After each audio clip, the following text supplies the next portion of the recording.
Chapter 136. Madame Lin Muyu. What do you need this time? Jean Shouting asked with a smile as she brought Lin Muyu around the shop with her hands behind her back. She exuded the aura of a young girl. Perhaps many people thought that Jean Shouting was a young girl, but no one would doubt her intelligence and ability. It was precisely because of Lin Muyu's refining skills that Jean Shouting treated him with such importance and politeness. Otherwise, who do you think you are? Lin Muyu thought for a moment and said, I'm afraid I'll have to put it on credit again this time because I only have 2,000 Jeanine dollars on me. Sure. Jean Shouting covered her mouth and laughed. You're a diamond card customer of our Imperial Merchant Guild, and you're so familiar with me. As long as you say the word, you can put as much as you want. Alright, let's go. I want to buy some spirit stones and black iron. Alright. Arriving at the spirit stone shop, Lin Muyu scanned the new spirit stones. There were only 3 that caught Lin Muyu's attention. One was an 8,700-year-old Thunder Attribute Spirit Stone. One was a 6,400-year-old Frost Attribute Spirit Stone. And the last was a 5,000-year-old Wind Attribute Spirit Stone. He pointed at these 3 and said, How much do these 3 spirit stones add up? Oh! Jean Shouting blinked her eyes and said, Thunder-type spirit stones are rare to begin with. So an 8,700-year-old one is even rarer. Therefore, this 8,700-year-old Thunder-type Spirit Stone is priced at 21,000 Jeanine coins. The 6,400-year-old Ice-type Spirit Stone is priced at 7,000 Jeanine coins, and the 5,000-year-old Wind-type Spirit Stone is priced at 3,000 Jeanine coins. That's a total of 31,000 Jeanine coins. Shouting will give you a 30% discount, and round it up to 20,000 Jeanine coins. Alright, take it off and give it to me. I'll put it on credit. Alright. Wei Cho, who was standing at the side, was dumbstruck. Not to mention tens of thousands of Jeanine coins. He had never even seen thousands of Jeanine coins before. Furthermore, he would never come to the Imperial Chamber of Commerce to buy things in the past. Although there were many good things here, they were also expensive. After that, he went to look around the iron ore shop. A huge pile of shiny iron ore attracted Lin Muyu's attention. He extended his spiritual pulse technique, and could clearly feel the rich dark force in the iron ore. He could not help but take a second look. Jean Shouting covered her mouth and laughed. My lord, this is 10,000-year meteoric iron. It's an item that has been appraised by a professional. It contains an extremely rich amount of spiritual energy. Do you want it? I'll give you a discount, 50 Jeanine coins per caddy. Wow. Wei Cho was speechless. It's as expensive as gold, Jean Shouting pouted. Of course. Weapons forged from 10,000-year dark iron are extremely tough, durable, and sharp. We spent a lot of effort to obtain this kind of 10,000-year dark iron. Lin Muyu could not help but smile. How much 10,000-year dark iron do you have here? 820 caddies. Alright, I'll take it all. Ah, really? Jean Xiaotong's mouth was wide open. She was overjoyed. Of course it's true. That's good. Jean Shouting suddenly held on to Lin Muyu's hand and said coquettishly, Then my lord Lin Muyu, do you have to give more of the weapons you forged to the Imperial City Chamber of Commerce to auction? Yes, of course. Although she knew that this was only Jean Xiaotong's business method, Lin Muyu was still amused by her coquettish appearance. Thus, they bought a large pile of 10,000-year dark iron, and borrowed another 40,000 Jeanine coins. They had already lost 60,000 Jeanine coins. However, Jean Shouting did not mind. The Imperial City Chamber of Commerce was a big business. If they could hold on to the thigh of a blacksmith and alchemy master like Lin Muyu, it would be worth it no matter how much money they spent. Moreover, Jean Shouting had always kept her promise and strictly kept her business dealings with Lin Muyu a secret. Otherwise, Lin Muyu would have long become the target of competition among the Imperial City Chamber of Commerce. Oh right, my lord Lin Muyu. Jean Shouting blinked and said, Actually, if you need money, the faster way is to forge Dream of the Extreme. After all, we can raise the price of Dream of the Extreme to a very high level. We also have a lot of raw materials here. How about it? Will you consider it? How many raw materials do you have? Lin Muyu asked. Enough to forge 40 bottles of Dream of the Extreme. That's good. Lin Muyu nodded. How much do these raw materials cost? 20,000 Jin coins. Yes, pack them for me and bring them along. All right. Jin Xiaotang was overjoyed. She knew that once Lin Muyu successfully forged these weapons, the Imperial Capital Chamber of Commerce was destined to set off a frenzied wave of business in Lanyan City, bringing out countless black and spirit-grade weapons in one go. In addition to the legendary Peak of Reverie, once this gimmick spread, wouldn't those competitors all kneel down and call her daddy?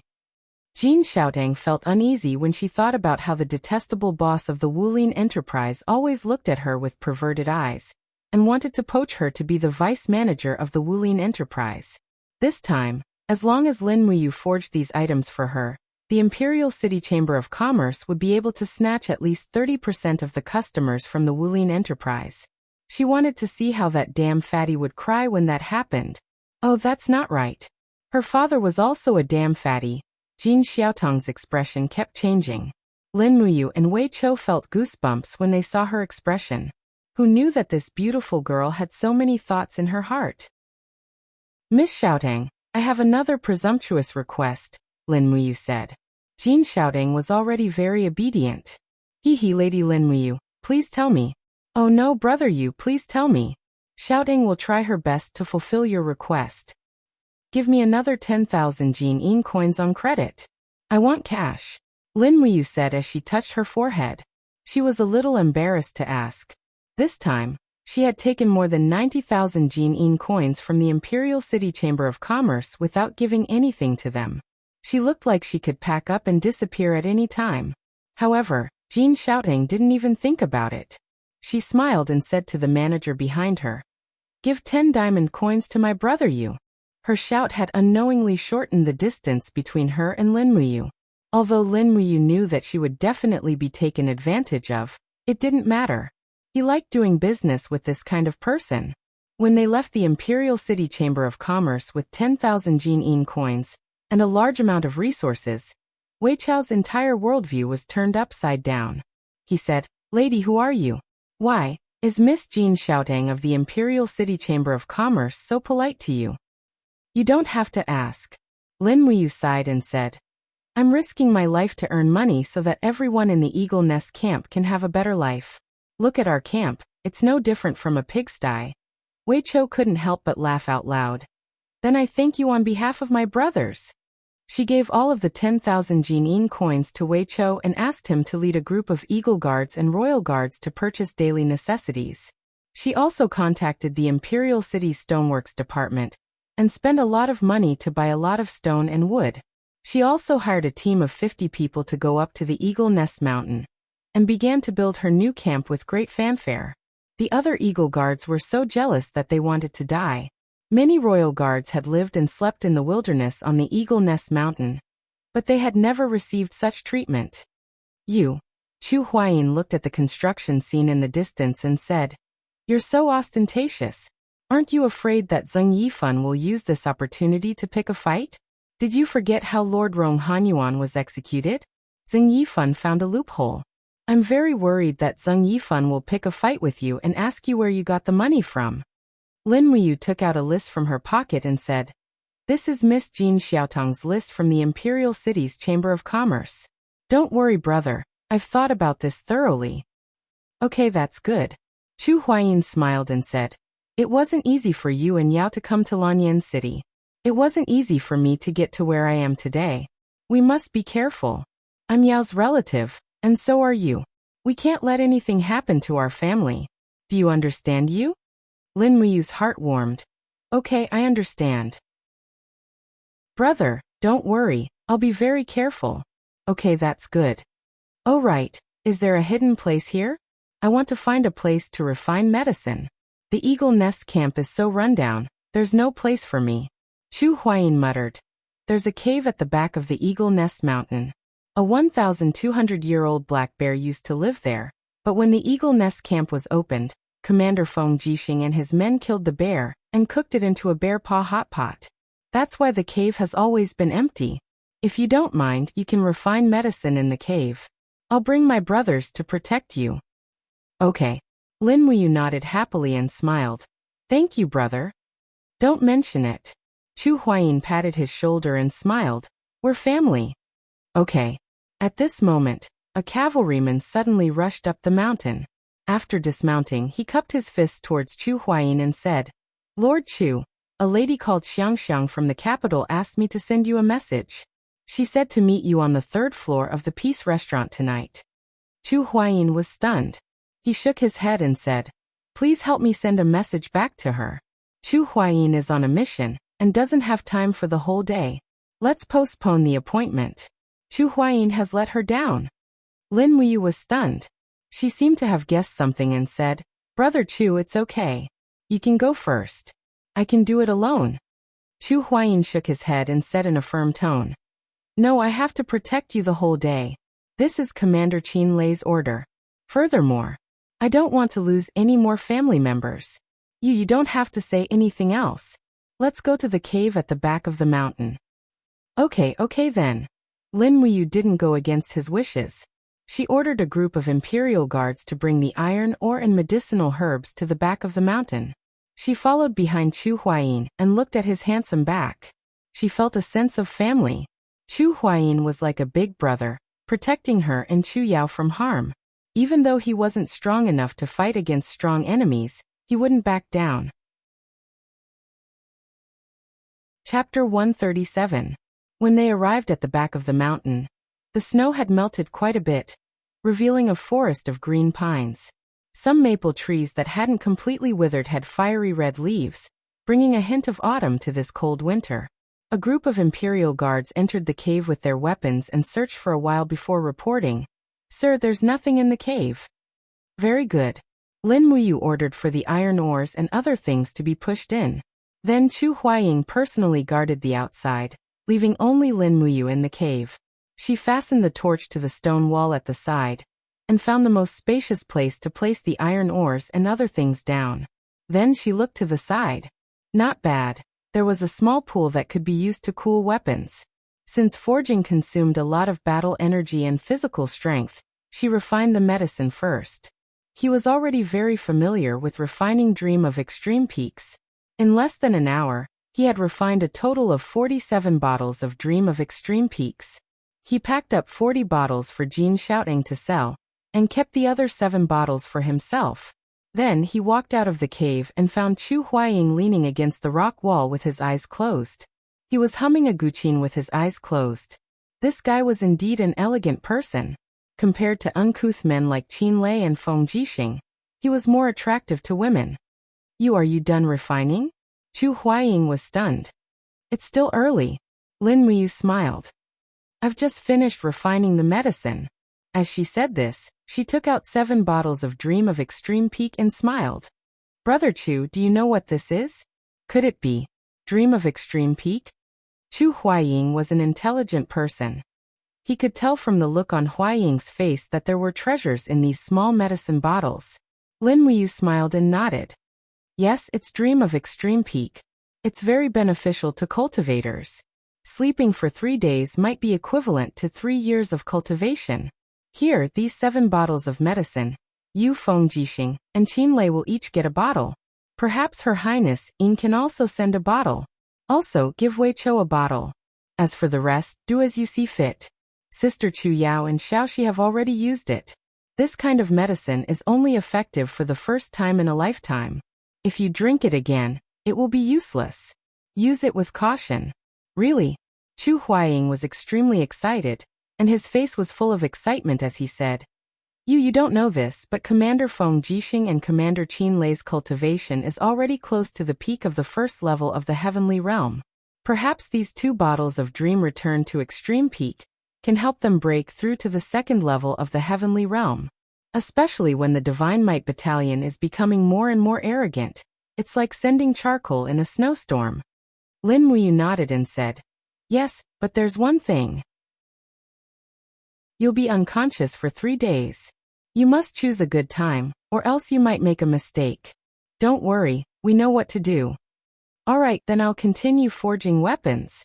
Alright, Big Brother will stay here until you come out. He began forging weapons and took out the spirit stone from his chest pocket. It was an 8,700-year-old thunder-type spirit stone. And this was also the best spirit stone Lin Muyu had.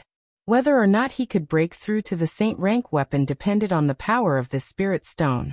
He looked at the burning prairie sword again. In reality, the sword spirit of the burning prairie sword was a 9,000-year-old fire dragon, which was stronger than this spirit stone.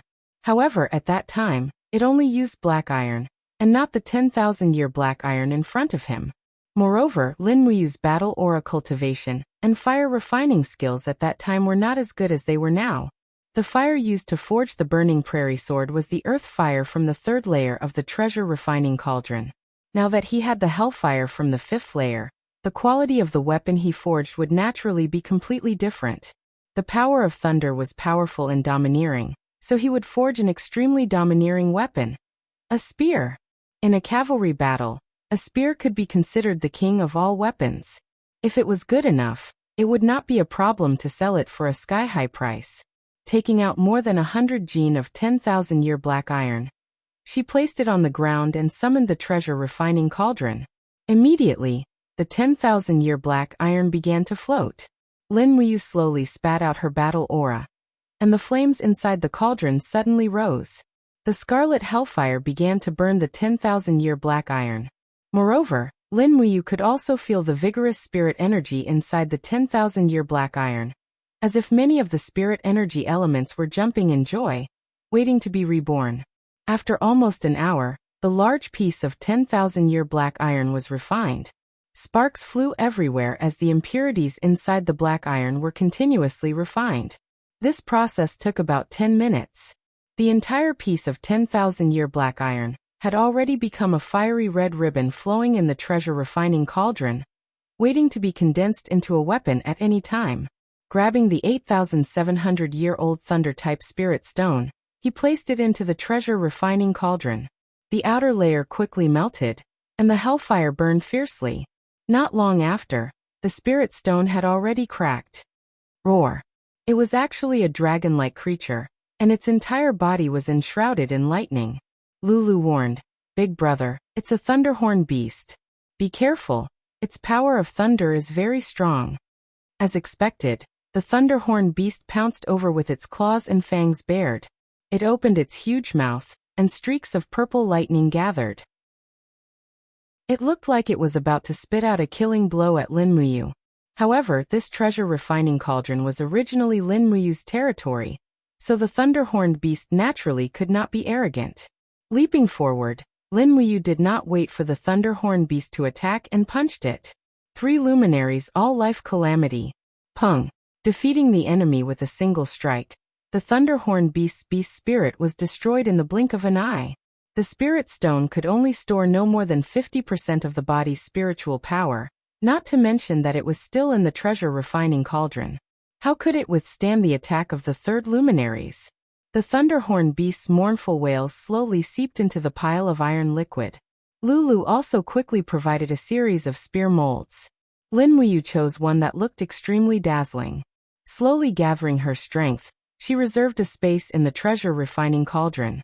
When the iron liquid and martial spirit were quickly poured into the space, the spear began to take shape. However, this was not the end. When the spear began to cool down, Lin Muyu still increased his battle chi and used the hellfire to temper the spear's edge. This was because this was the part that could withstand the strongest impact.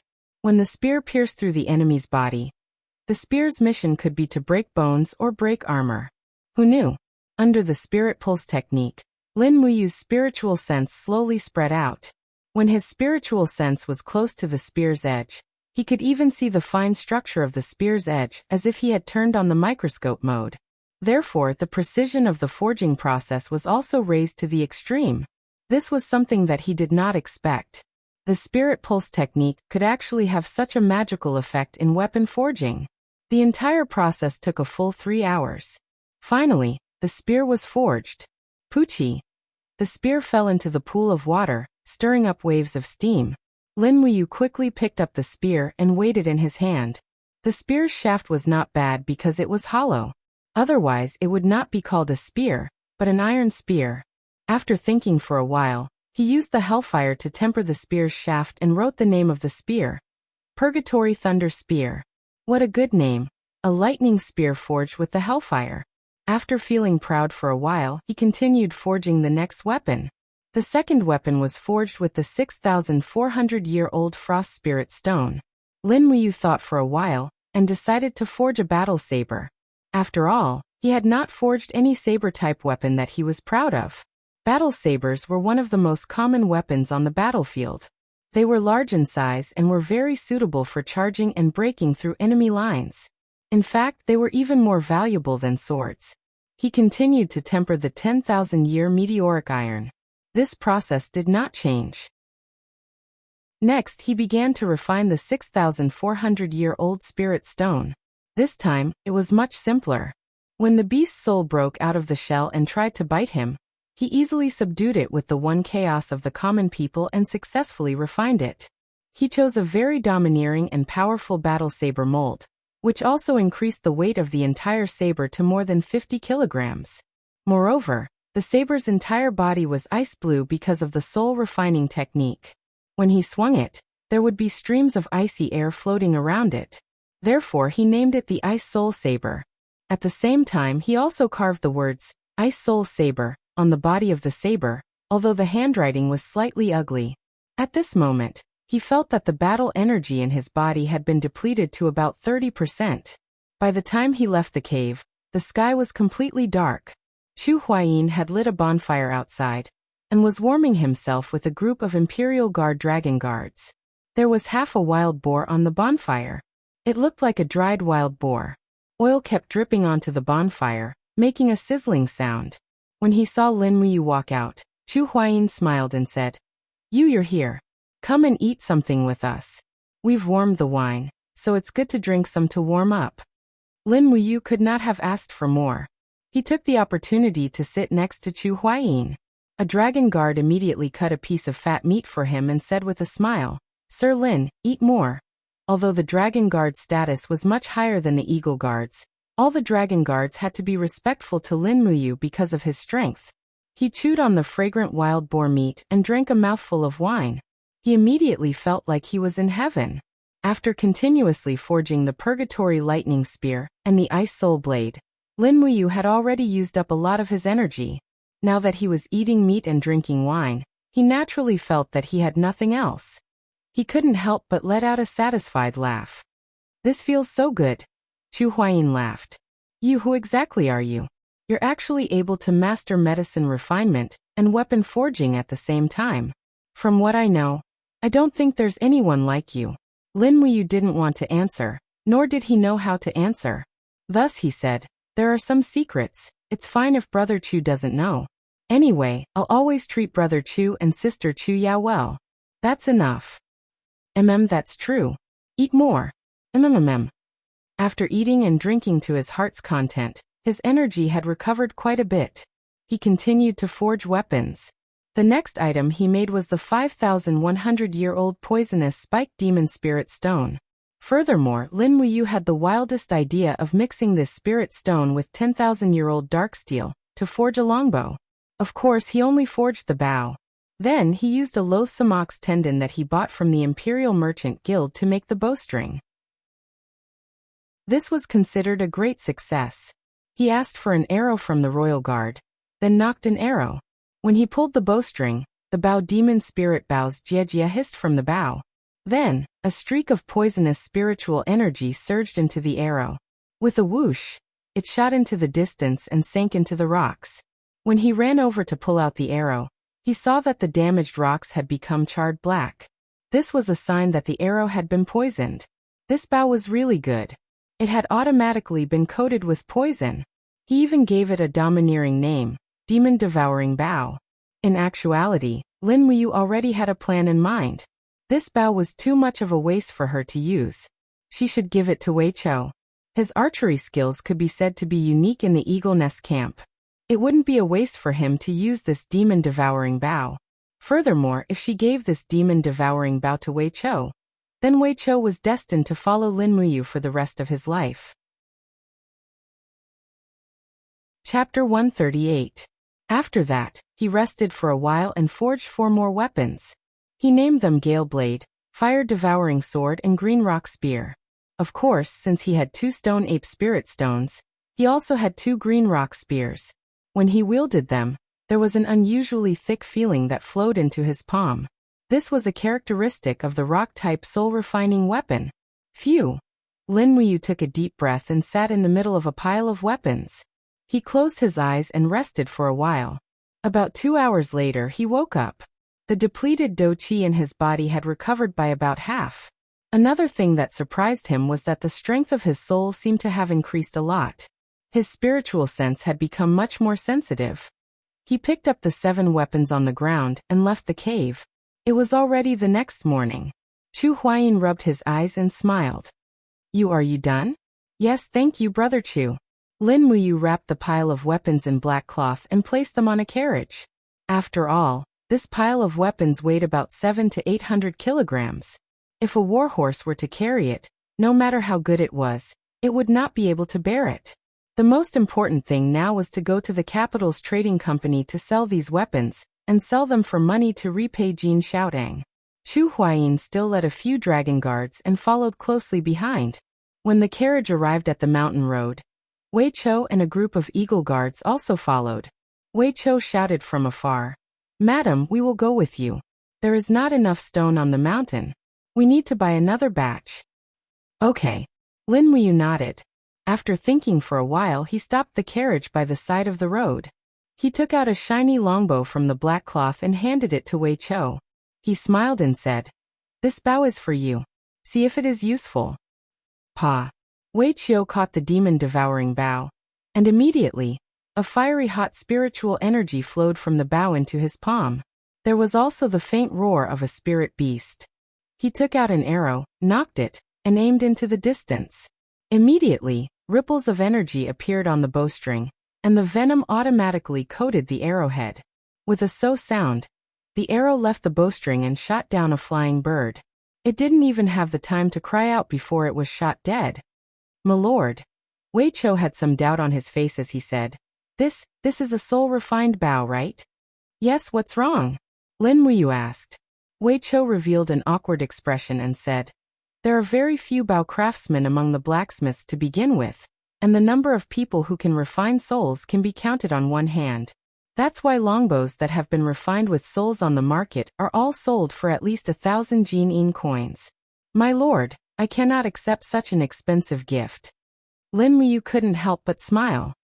"But this bow was personally forged by me. It didn't cost much, so you should keep it." A man shouldn't be so fussy. Wei Chou thought for a moment, then lowered his head to look at the demon-devouring bow. He really couldn't bear to part with it, so he nodded and said, "Thank you, my lord." "You're welcome. Let's set off quickly." Yes. The group continued down the mountain. Wei Chou carefully hung the demon-devouring bow on the back of his horse. Although he didn't know the grade of the bow, he knew how valuable it was. He felt even more respect and reliance on Lin Muyu, who was walking in front of him. Perhaps a superior like this was truly worth risking one's life for. Not long after, they arrived at the Imperial Merchant Guild. As before, Lin Muyu and Wei Chou carried weapons and potions into the inner hall. Jin Xiaotang was already waiting respectfully with a few stewards from the Imperial Merchant Guild.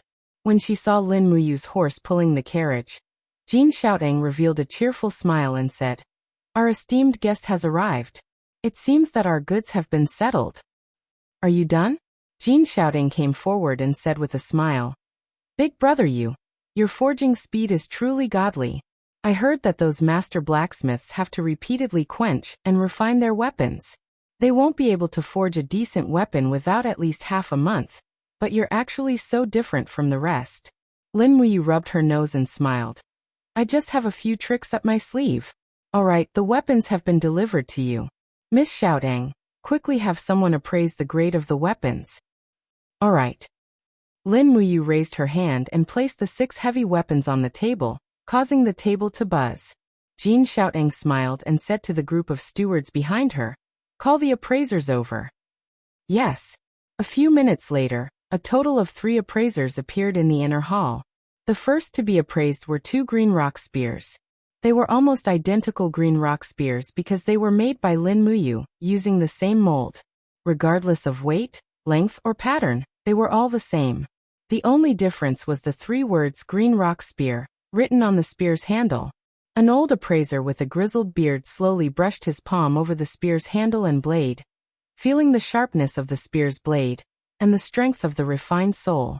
Suddenly he opened his eyes and said, "Eldest Miss, a mysterious grade weapon, mysterious grade rank 6. Wow, mysterious grade." Jin Xiaotong's small mouth opened wide, her eyes filled with little stars.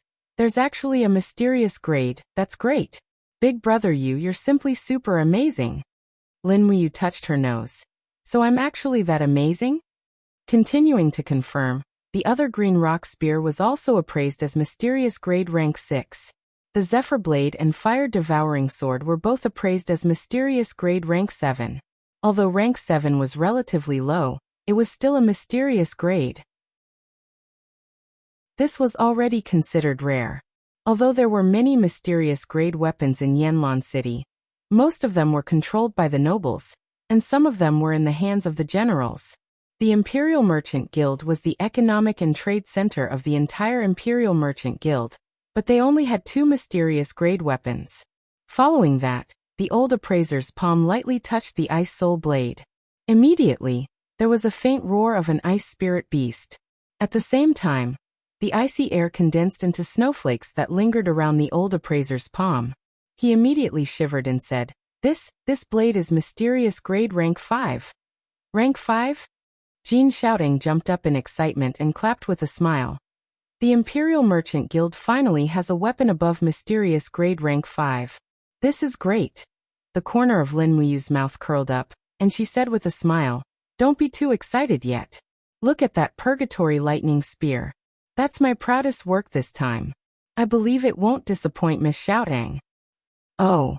Jin Xiaoting opened her small mouth and stepped forward to grab the Purgatory Lightning Spear. She placed it in front of the 3 old appraisers. Almost at the same time, the appraisers lightly pressed their palms on the Purgatory Lightning Spear's handle. Instantly, countless shocked expressions appeared on their faces. At the same time, streaks of lightning slid along the spear's handle as if demonstrating their power. In the blink of an eye, the lightning condensed into the image of a fierce lightning tiger on the spear's handle, roaring at the old appraiser. Ah! The old appraiser's palms left the spear's handle, and he took a few steps back. His face was filled with shock, and the image of the fierce lightning tiger on the spear's handle instantly disappeared. The old appraiser wiped the sweat off his face and said, "It's actually a Saint Beast Soul Lattice. Heavens, this is a Saint-grade spear." Another appraiser nodded and said, "Based on the strength of the Saint Beast Soul Lattice, it should be a Saint-grade 7th level." Ah! Jin Xiaoting stood there dumbfounded, as if she was petrified. She muttered, "How many years has it been since a Saint-grade weapon appeared in Lanyan City's auction house? Big brother, you actually forged a Saint-grade weapon. This is too unbelievable. Big brother, how did you do it?" Lin Muyu knew what she wanted to ask. She smiled faintly and said, "Xiaotang, our agreement is that you must keep our cooperation a secret, so don't ask me how I did it. Just cooperate with me." Jin Xiaoting was a smart girl.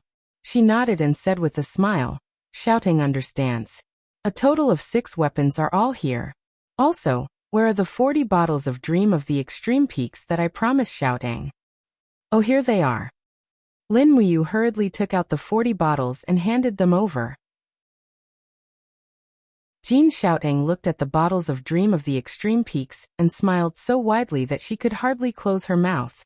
"Big brother, I love you to death. You're practically the savior of the Imperial Chamber of Commerce." "Is that so?" Lin Muyu, on the other hand, was preoccupied with the matter of money. "When will these things be sold? I'm in urgent need of money." Jin Xiaoting giggled. "Don't worry, Xiaoting will promote them this afternoon. They will be sold at the auction house tomorrow afternoon. If Big Brother is free, why don't you come and take a look?" "And sure. But I must keep my identity a secret." "That won't be a problem." "That's good. I'll be going back first." When he came out of the inner hall with Jin Xiaotong's receipt, Lin Muyu suddenly staggered and almost fell to the ground. His strength seemed to have reached its limit. Wei Chou hurriedly supported him and said, "Milord, are you all right?" "I'm fine." Lin Muyu hurriedly used the spirit pulse technique to help himself concentrate. He shook his head and said, "It's probably because I didn't sleep last night. Let's go back to Eagle Nest Camp. I need a good sleep. Don't let anyone disturb me during this time." "Yes. By the way, how's the construction of the barracks going?" "We've already built a few simple houses. Even though they're simple, they're much better than the tents from before. If Milord doesn't mind, you can live in our own barracks. And that's fine. Try to arrange accommodation for Big Brother Chu and the rest of the dragon guards. We can't let them stay on Eagle Nest Mountain all day." "Yes, I understand." By the time they returned to Eagle Nest Mountain, it was already afternoon. Lin Muyu hurriedly ate something and went to bed. His living quarters had indeed improved a lot. As the squad leader of the royal guards, he had his own room. The mattress inside was newly bought from the imperial capital. After removing his armor and lying down, he felt indescribably comfortable. The spirit pulse technique also slowly dissipated, allowing him to cultivate on his own. He closed his eyes and fell asleep in the blink of an eye. Chapter 139. When he woke up, it was already the next day. Lin Muyu's spiritual sense slowly awakened, and the spirit pulse technique automatically extended. Suddenly, countless sounds rushed into his ears. The whistling of the cold wind, the swaying of the leaves, the snorting of the warhorses, and the voices of Chu Huaying, Wei Chou, and the other imperial guards. Some were laughing loudly, some were whispering. Nothing could escape the detection of Lin Muyu's spirit pulse technique. For a moment, he felt like his head was about to explode. It was not easy to distinguish and select the parts he wanted from these sounds. Lin Muyu turned over and got up. He retracted his spiritual sense. Eavesdropping on others was really immoral. He was not willing to do it unless he had no other choice. When he walked out of the room, Wei Chou greeted him with a smile. "Sir, you're awake?" "Yes." Lin Muyu nodded. Unknowingly, Wei Chou had almost become his bodyguard. He looked up at the height of the sun. It was almost noon, and he started to feel hungry. "Sir, Miss Jean from the Capital Business Company sent someone to invite you early in the morning. She said that you must rush to the Capital Business Company after noon to participate in the afternoon auction." Wei Chou said. "The person who came to invite you hasn't left yet. She said that she must go with you." "Okay, got it." After washing up, Lin Muyu mounted the horse. He carried the Liao Yuan sword in the sword bag on his back and the pear blossom spear wrapped in black cloth in his hand. He was not sure when he would be attacked, so he had to be fully armed at all times. There were two figures in his mind. One was Zheng Yifan and the other was Cang Baihe. Both of them had the ability to kill him in seconds. Chu Huaying followed closely behind with a few imperial guards. They rode on the horse and ate something before following the people from the Capital Business Company to Lanyan City. In the afternoon, the temperature warmed up a little. After entering Lanyan City, even their mood seemed to have warmed up. Chu Huaijin looked at the crowd around them and walked side by side with Lin Muyu. He smiled and asked, You forged so many weapons. You must have earned a lot this time, right?" Lin Muyu touched her nose. "It's all right. Money is just a worldly possession.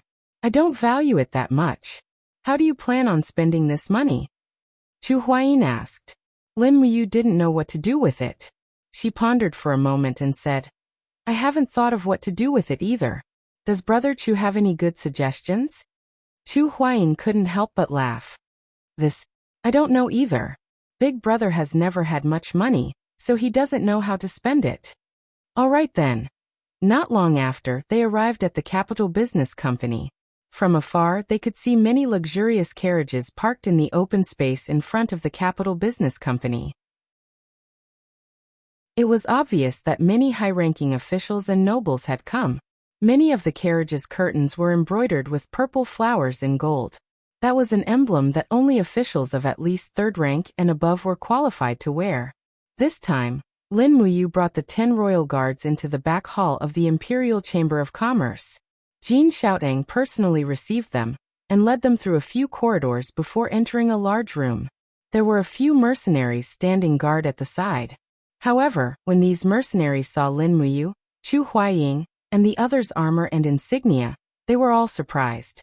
It was obvious that this group of royal guards did not need anyone's protection.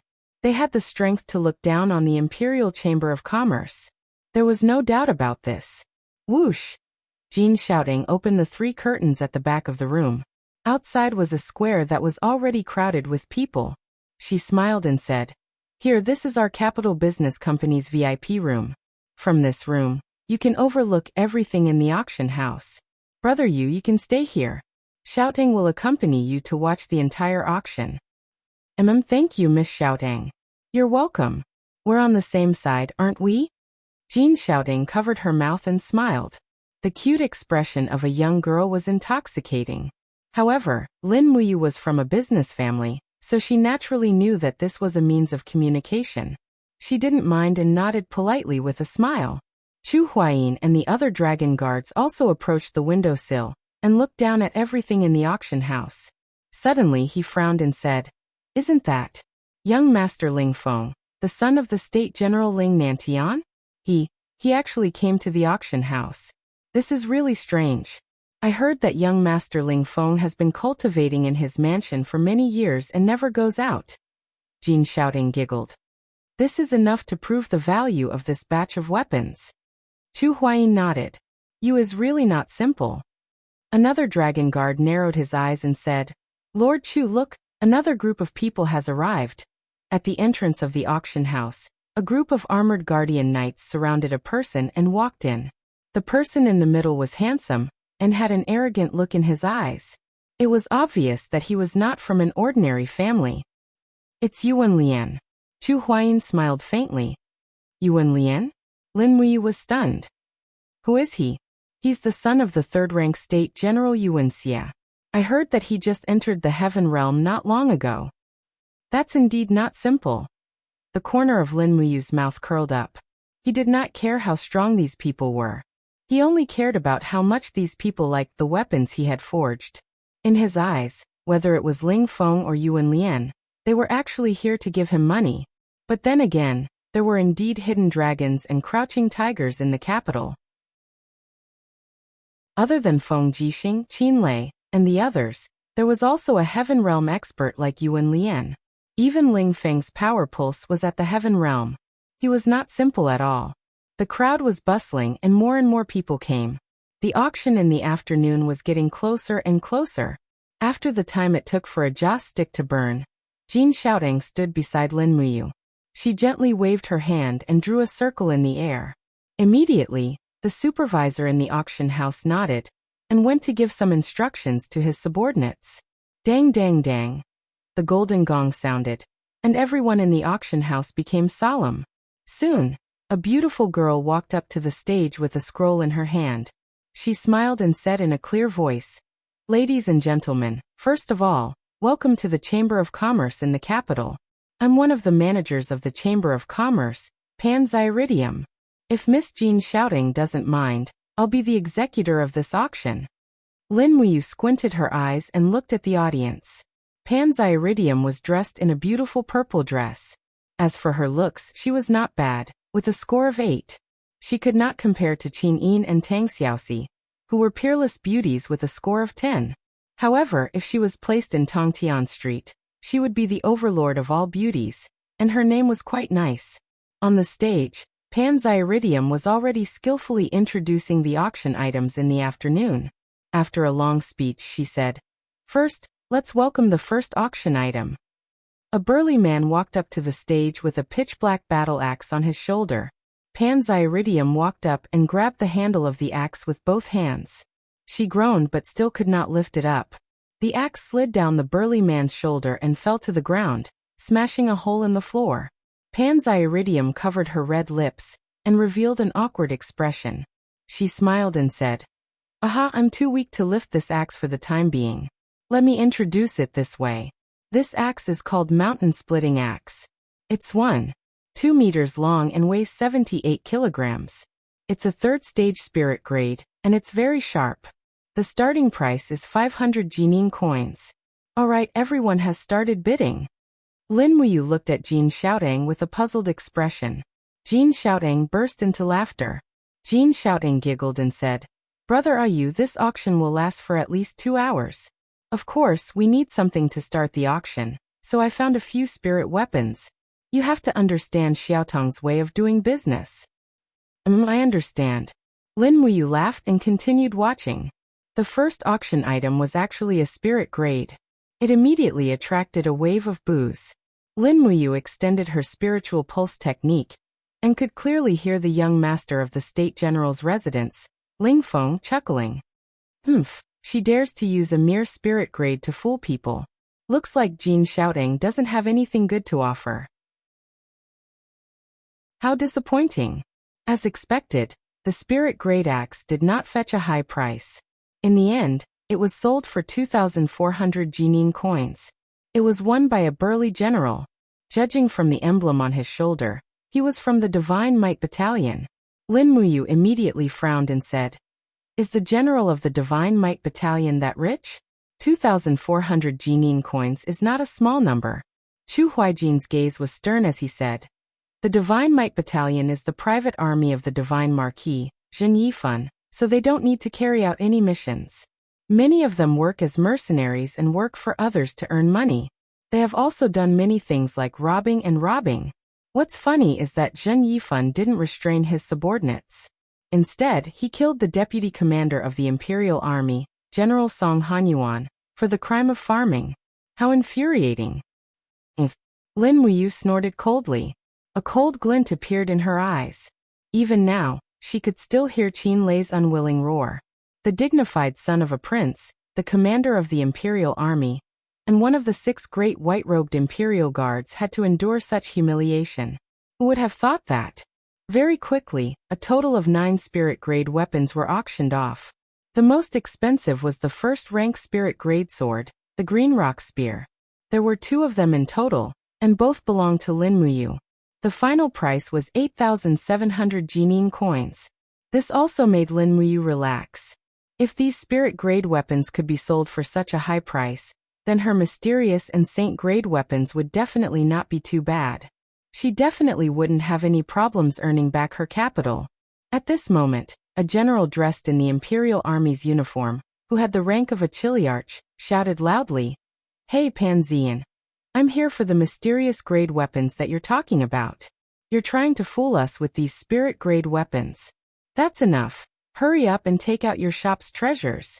Don't force me to go up on stage and strip off your purple clothes to see just how big you are." Pan Zian's face was completely calm. She stood on stage and gave the general a ladylike bow. She said, "This general can't wait any longer. There's no need to rush. Next up will be the auction of the mysterious grade weapons. First, let's welcome the first mysterious grade weapon, the Zephyr Blade. 7th rank mysterious grade. Net weight of 82 kilograms. Exceptionally sharp, able to cut a hair by blowing on it." A burly man from the Chamber of Commerce carried the Zephyr Blade and walked up the stage. Sure enough, the blade was piercingly cold. On the blade, there were even streaks of fiery light appearing from time to time. That was the special form that only refined soul weapons possessed. Chapter 140. Wind Zephyr Blade, Mysterious Grade Rank 7, Starting Price, $4,000 Jinin. Pan Zyridium announced loudly. As soon as he finished speaking, someone below the stage shouted, 7,000 Jinin coins. Pan Zyridium's eyes scanned the crowd and she smiled. The son of the Minister of Justice has bid 7,000 Jinin. Is there a higher bid? 8,000 Jinin. All right. General Liu of the Fire Sparrow Division has bid 8,000 Jinin. Anyone else? 10,000 Jinin. This is... Oh, please forgive me. Young Duke Zhenfang of the Divine Marquis Constabulary has bid 10,000 Jinin. Is there a higher bid? Even the young master of the Divine Marquis Constabulary was here. Who in Lanyan City did not know the son of the Empire's god of war, Zhenfang?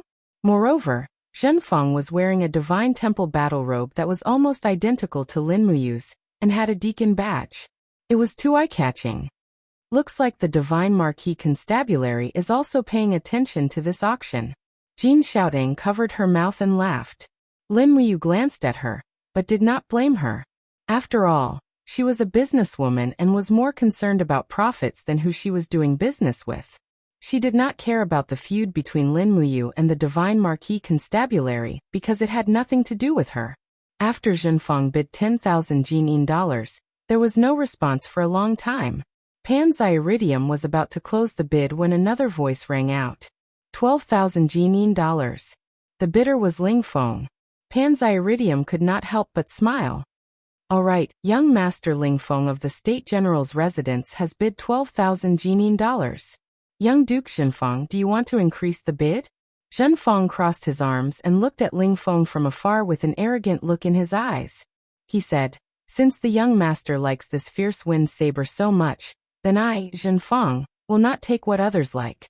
I will let you have this saber. Ling Feng cupped his fists and smiled.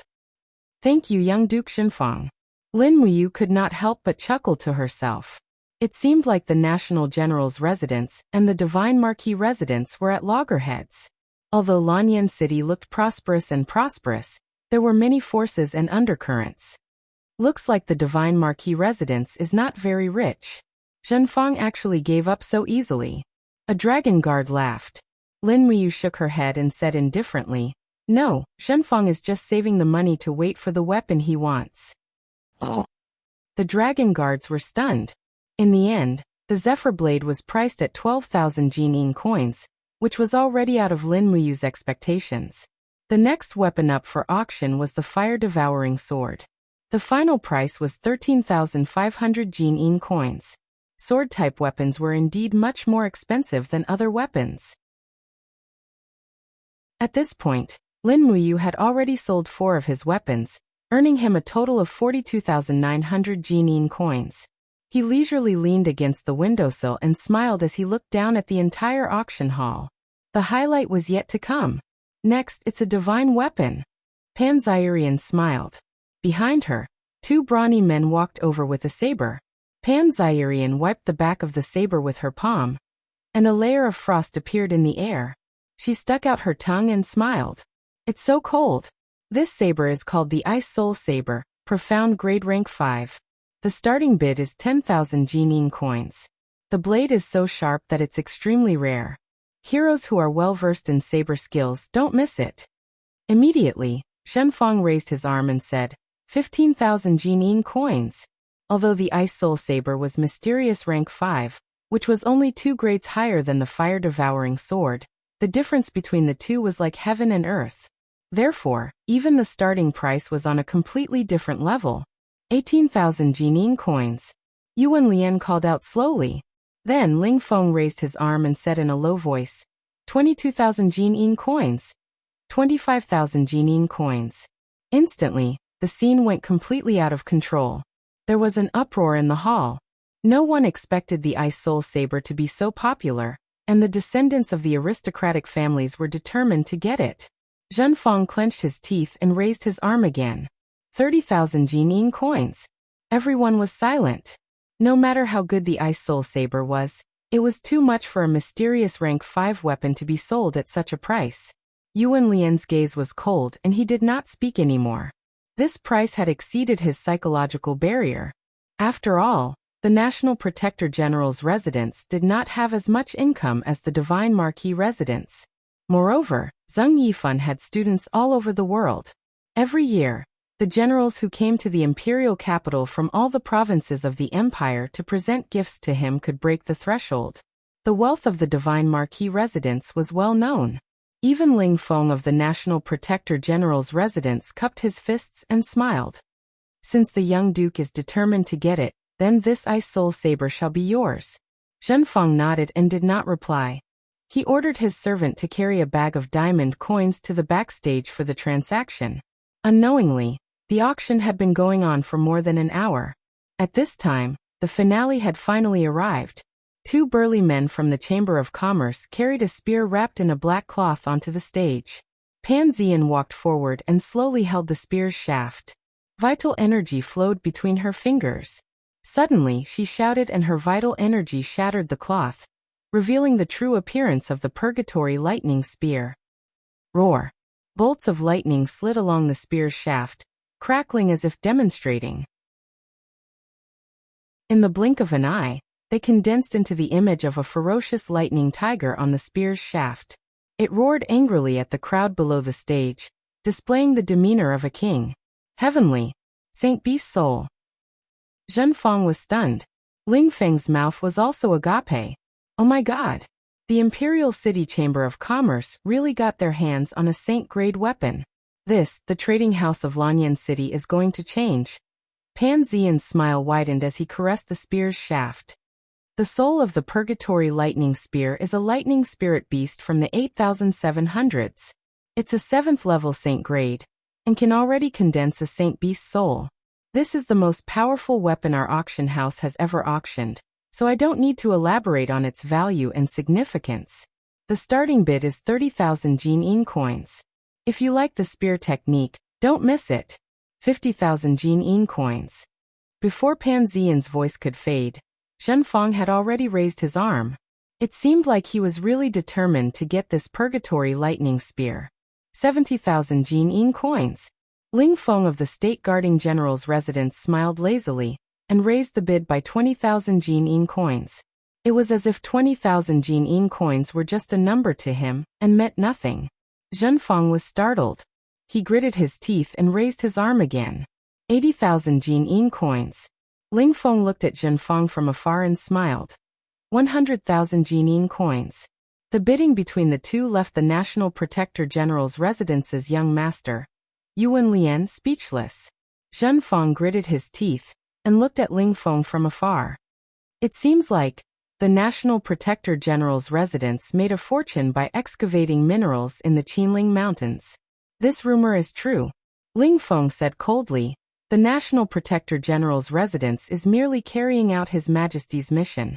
Young Duke, don't slander us without evidence. Every Jin-in coin of the National Protector General's residence is earned in a proper way. Is that so? Zhen Fang sneered and raised his hand again. 120,000 Jin-in coins. 150000 Jin-in coins. Ling Feng continued to raise the bid. It seemed like he wouldn't stop until one of them died. Zhen Fang's face instantly turned pale. He wanted to raise the bid, but he didn't have enough Jin-in coins with him. He had spent too much on the Ice Soul Saber. Otherwise, he would be able to compete with Ling Feng. With a wave of his arm, Zhen Fang gave up. On the stage, Pan Ziyan smiled and said, "Congratulations to the young master of the National Protector General's residence for winning this Purgatory Lightning Spear. Please go backstage to complete the transaction, young Master Ling Feng." "Many thanks." Ling Feng cupped his fists. She turned to Lin Muyu and said, "Congratulations, big brother Yu. I thought the Purgatory Lightning Spear could only be sold for 100,000 Jin-in coins at most. I didn't expect it to be sold for 150,000 Jin-in coins. How scary." Lin Muyu was overjoyed. Just the Purgatory Lightning Spear alone was enough for her to recoup her losses. Everything else was free. On top of that, she had used the raw materials to forge a demon-devouring bow for Wei Chou. It seemed that in this world, her treasure cauldron and refining techniques were indeed secret arts that could earn money too easily. She had to make good use of them. Even if she couldn't become the strongest person in this world, she had to become the richest person. On the stage, Pan Ziyan was still carrying out the original auction process. She smiled sweetly and said, "Next is the auction of the medicine. Oh, sorry for the long wait. This time, we will auction a total of 40 bottles of Dream of the Extreme. I believe that all of you know the origin of Dream of the Extreme? This is a medicine that can stimulate a person's potential to the greatest extent. It is priceless and was originally extinct on the continent. However, this auction house obtained the refinement of this Dream of the Extreme through a secret channel. Alright, without further ado, the starting price of Dream of the Extreme is 5,000 Jin-in coins per bottle. Let's begin. 8,000 Jin-in coins per bottle. I want all of them." A rough voice came from outside the door. Everyone looked over together to discover a formidable young general leading a group of Imperial Guards and stepping into the auction house. "Qin Lei. Big brother Qin Lei is here?" Lin Muyu was stunned. Chu Huaying also looked down the stage and said, "Yes, why is Commander Qin Lei here?" Jin Xiaotang was grinning from ear to ear. Wow, even the commander of the royal guards is here. Hee this time, our Imperial Chamber of Commerce is in the limelight. Lin Muyu frowned and said, since Commander Qin wants it, can I go back on my word now?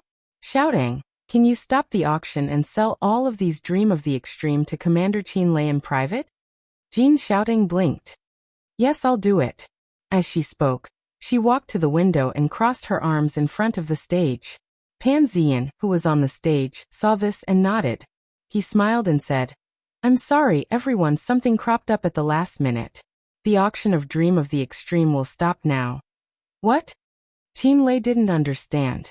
He raised the thunder-splitting blade and said in a low voice, you guys stop the auction when I come.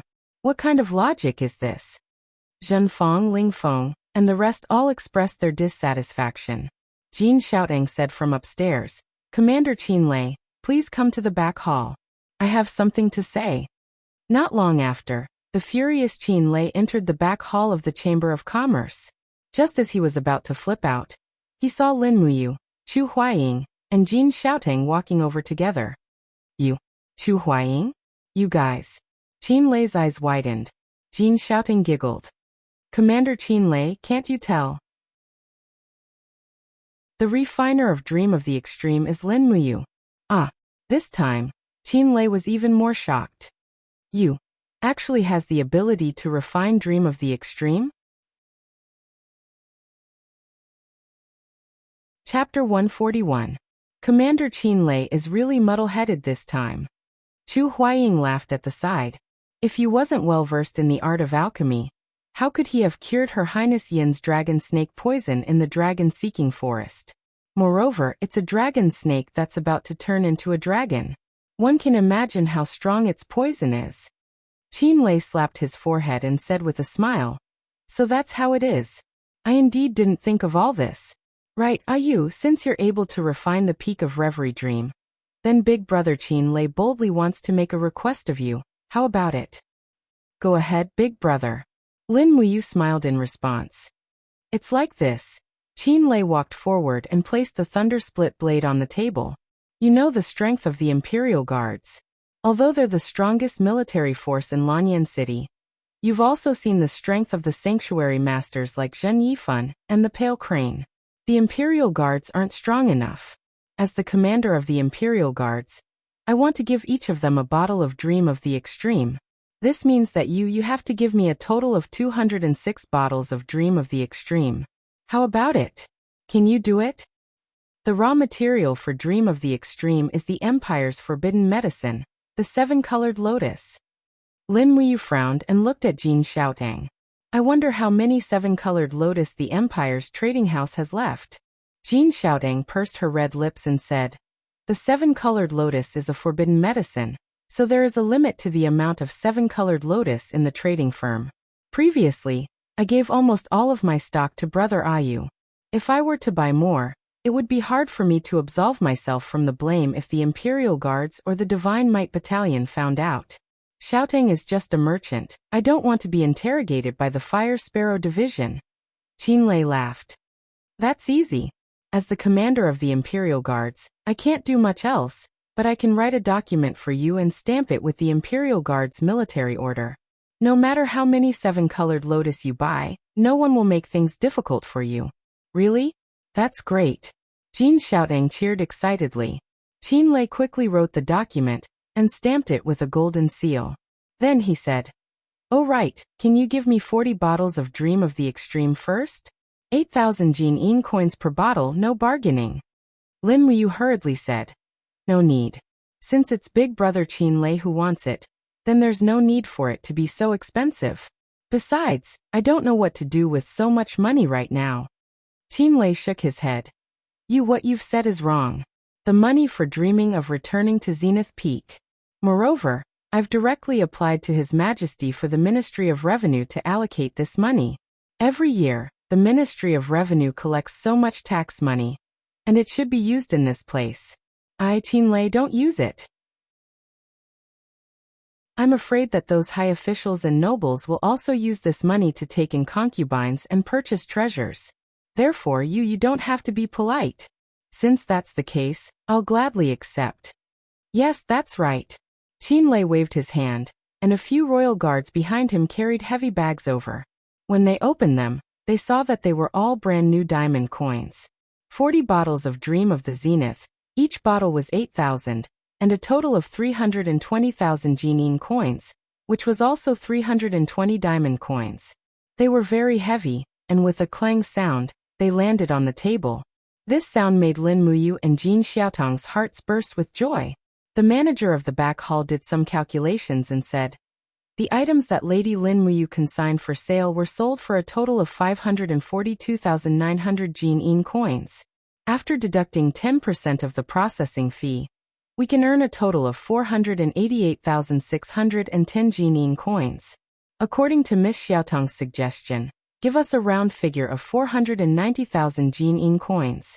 After deducting the 90,000 Jinin coins that you owe me, we'll immediately go and count out 400 diamond coins to give to Lady Lin Muyu." 400,000. Lin Muyu was overjoyed when she heard this. When the heavy bag of 400 diamond coins was placed in front of her eyes, she felt as if she was about to ascend to heaven. At the side, Wei Chou cupped his fists and said with a smile, "Congratulations on making a fortune, lady." Lin Muyu chuckled and took out 10 diamond coins from the money bag and directly handed them to Wei Chou, saying, "Take these 10,000 Jinin coins as the expenses for rebuilding the camp." "Yes, lady." Wei Chou received the money with a face full of joy. The living conditions of the Eagle Guards were already difficult to begin with. Moreover, many of the members of the Eagle Guards were born as commoners. Most of the salary that the Zetian Palace gave out every month was used to subsidize their families. They didn't have much money to begin with and lived frugally. Now that they had this 10,000 Jinin coins, the 110 people under Lin Muyu's command would definitely be able to live a good life. Meeting a tycoon superior like this, happiness spontaneously arose. While Lin Muyu was still enjoying the joy of spending money like dirt, Qinlei patted his shoulder and said with a smile, "Brat, stop smiling foolishly. Lord Chu Chu has already returned to the Zetian Palace this morning. Do you want to go visit him? If necessary, I'll go with you." "Grandpa Chu Chu has returned to the imperial capital?" Lin Muyu asked happily. "Yes." "All right, we'll head over immediately." Thus he instructed Wei Chou and the rest of the Eagle Guards to purchase the stones while Lin Muyu returned to the Zetian Palace with Qinlei and Chu Huayin. In the blink of an eye, it seemed that they hadn't returned to the Zetian Palace for many days. As a result, they felt a little unfamiliar when they looked at the majestic imperial city from afar. The 390 diamond coins hung heavily on both sides of the warhorse. Lin Muyu felt extremely happy when he saw this money. He smiled foolishly all the way into the Zetian Palace. In the side palace, a group of attendants were respectfully prostrating themselves on both sides of the palace. They were unfolding a huge piece of white paper for Qin Jin. Meanwhile, Qin Jin was waving his brush and splashing ink on the white paper. He wrote the words "landscape" like a painting in an elegant manner. Qin Jin was known to be an expert in both calligraphy and painting. Although Lin Muyu didn't know much about calligraphy, he could tell that Qin Jin's handwriting was very powerful. Chu Chu stood at the side and said with a smile, "Your Majesty's handwriting is getting more and more sincere." Qin Jin smiled. "Lord Chu Chu also knows calligraphy." "Then why are you saying all these?" "I'm just praising your Majesty." Qin Jin was speechless. At this moment, one of the attendants said, "Your Majesty, Commander Qin Lei has brought Lord Lin Muyu to look for Lord Chu Chu. They're just outside the door." Chu Chu stroked his white beard and said with a smile, "Does your Majesty want to follow this old man to see that brat Lin Muyu?" Qin Jin frowned and said, "There's no need. Lord Chu Chu can do as he pleases." Understood. It seemed like Qin Jin was still brooding over Lin Muyu's disobedience. Chu Chu had no choice but to leave. Outside the side palace, Lin Muyu caressed her money pouch. She was still immersed in the happiness of suddenly becoming a nouveau riche. Cough cough. Chu Chu coughed. Only then did Lin Muyu wake up from her beautiful dream. She turned around and said with a smile, "Grandpa Chu Chu, you're back?" Chu Chu nodded. "Stinking brat, you were actually able to come back alive after being exiled from the Tongtian Tower. You're really tough." "Huh. That's right," What's in your pouch? You're touching it so lustfully. Could it be that there's a beauty inside? Choo Choo raised his eyebrows and asked with a smile. No. Lin Muyu opened a corner of the money pouch and said with a smile. Grandpa Choo Choo, come and take a look for yourself. Choo Choo glanced at it, and a look of shock flashed across his eyes. You robbed the treasury of the Ministry of Revenue? How is that possible?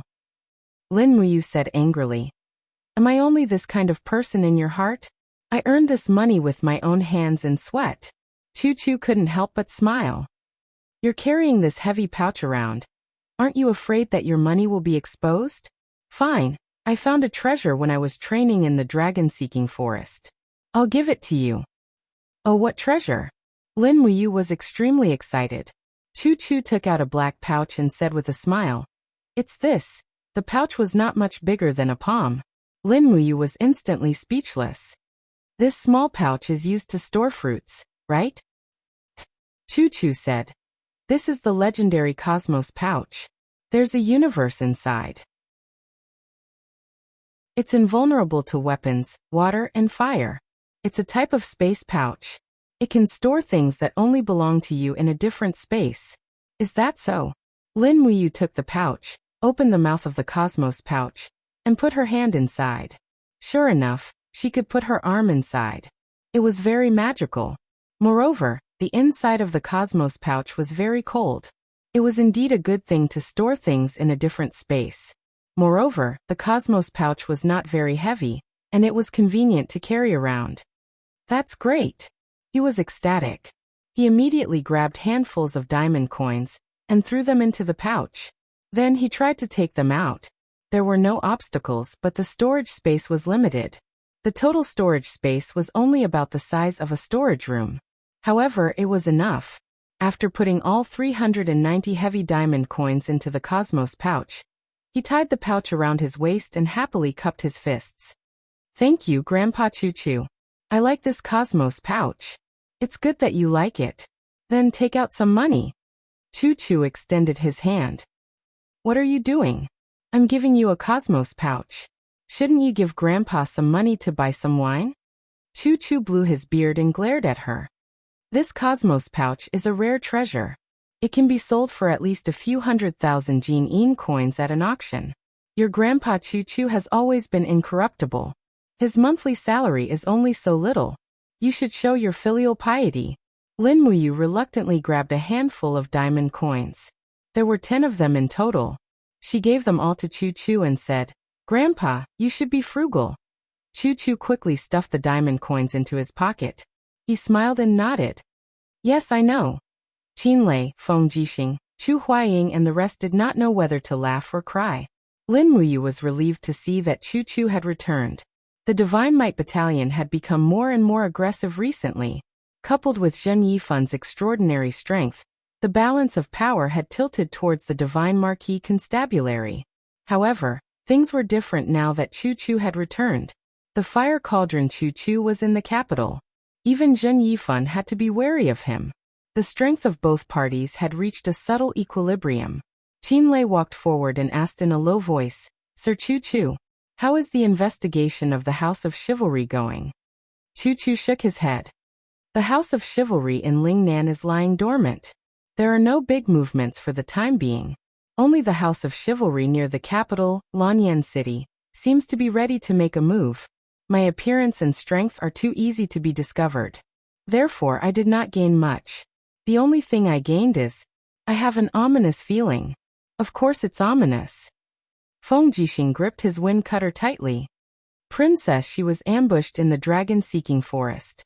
Princess Yin was also ambushed by the House of Chivalry in the dragon-seeking forest. There must be a conspiracy behind this. And this conspiracy is against the entire Qin Empire. Choo Choo took a deep breath. Yes, but we have no clues now. Chapter 142. At this moment, the door to the side chamber opened again.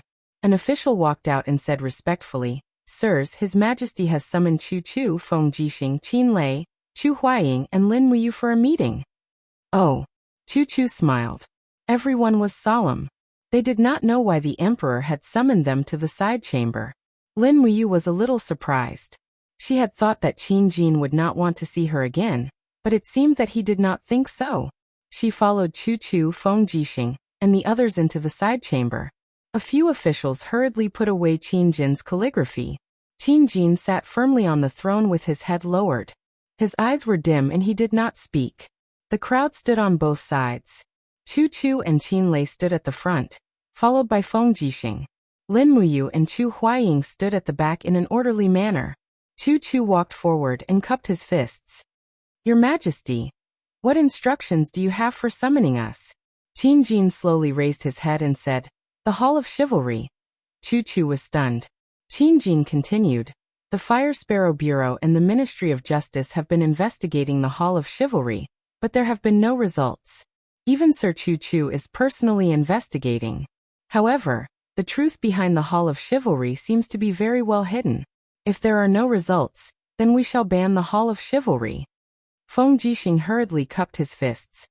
Your Majesty, you must not do that. The Hall of Chivalry is a resting place for cultivators.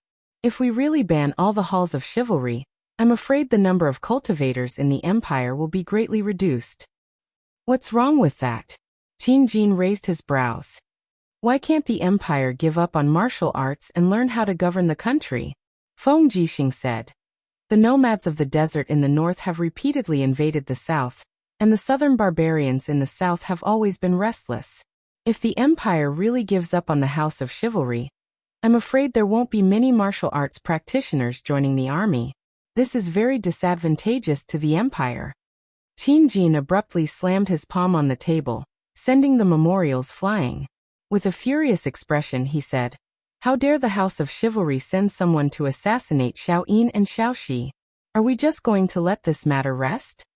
Feng Jixing was stunned. He had served the emperor for many years, but he had never seen him so angry. Chu hurriedly cupped his fists and said, Your Majesty, we are incompetent. We are unable to find out the truth behind the House of Chivalry. It is because the cultivators in the House of Chivalry are mobile, and the wardens of each House of Chivalry are elected by the people. It is too difficult to find out the truth. We still have to get to the bottom of this. Qin Jin's face was ashen. Otherwise, I don't know when I will be assassinated by the House of Chivalry. Do you want to see that day come? We are unwilling. Chu, Feng Jixing, and the others cupped their fists. Let's think of an idea.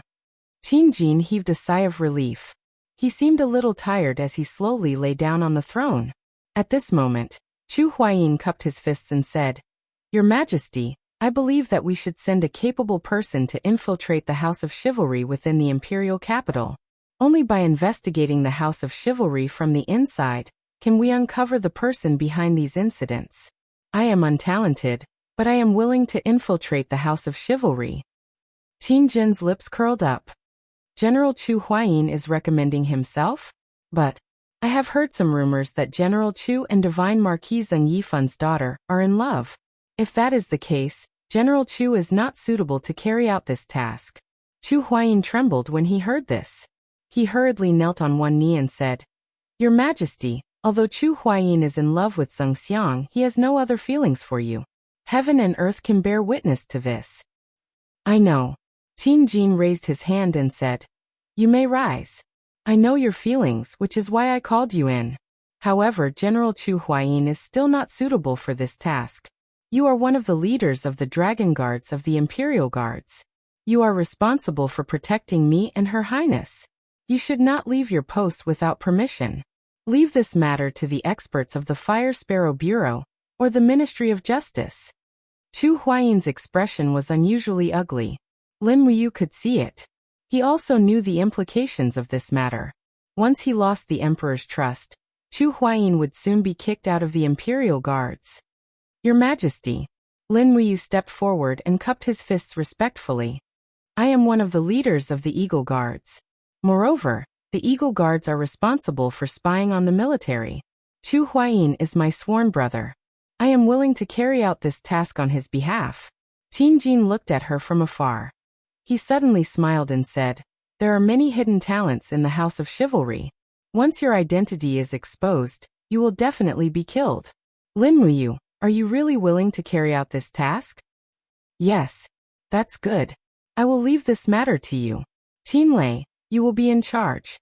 Qin Lei cupped his fists. Yes, Your Majesty. I am tired. You can all leave. Yes. Everyone obediently left. After exiting the side hall, Chu Chu immediately frowned and said, You are really a newborn calf who is not afraid of tigers. You don't know what kind of place the House of Chivalry is. If you go there rashly, you might really lose your life. Lin Muyu smiled. It doesn't matter. I will act according to the circumstances. Yes.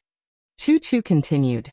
Once you enter the House of Chivalry, you must change your surname to E. Moreover, your green gourd martial soul is too conspicuous. Try not to reveal it. After all, you are the only one who was able to come out of the Tower of Tongtian alive.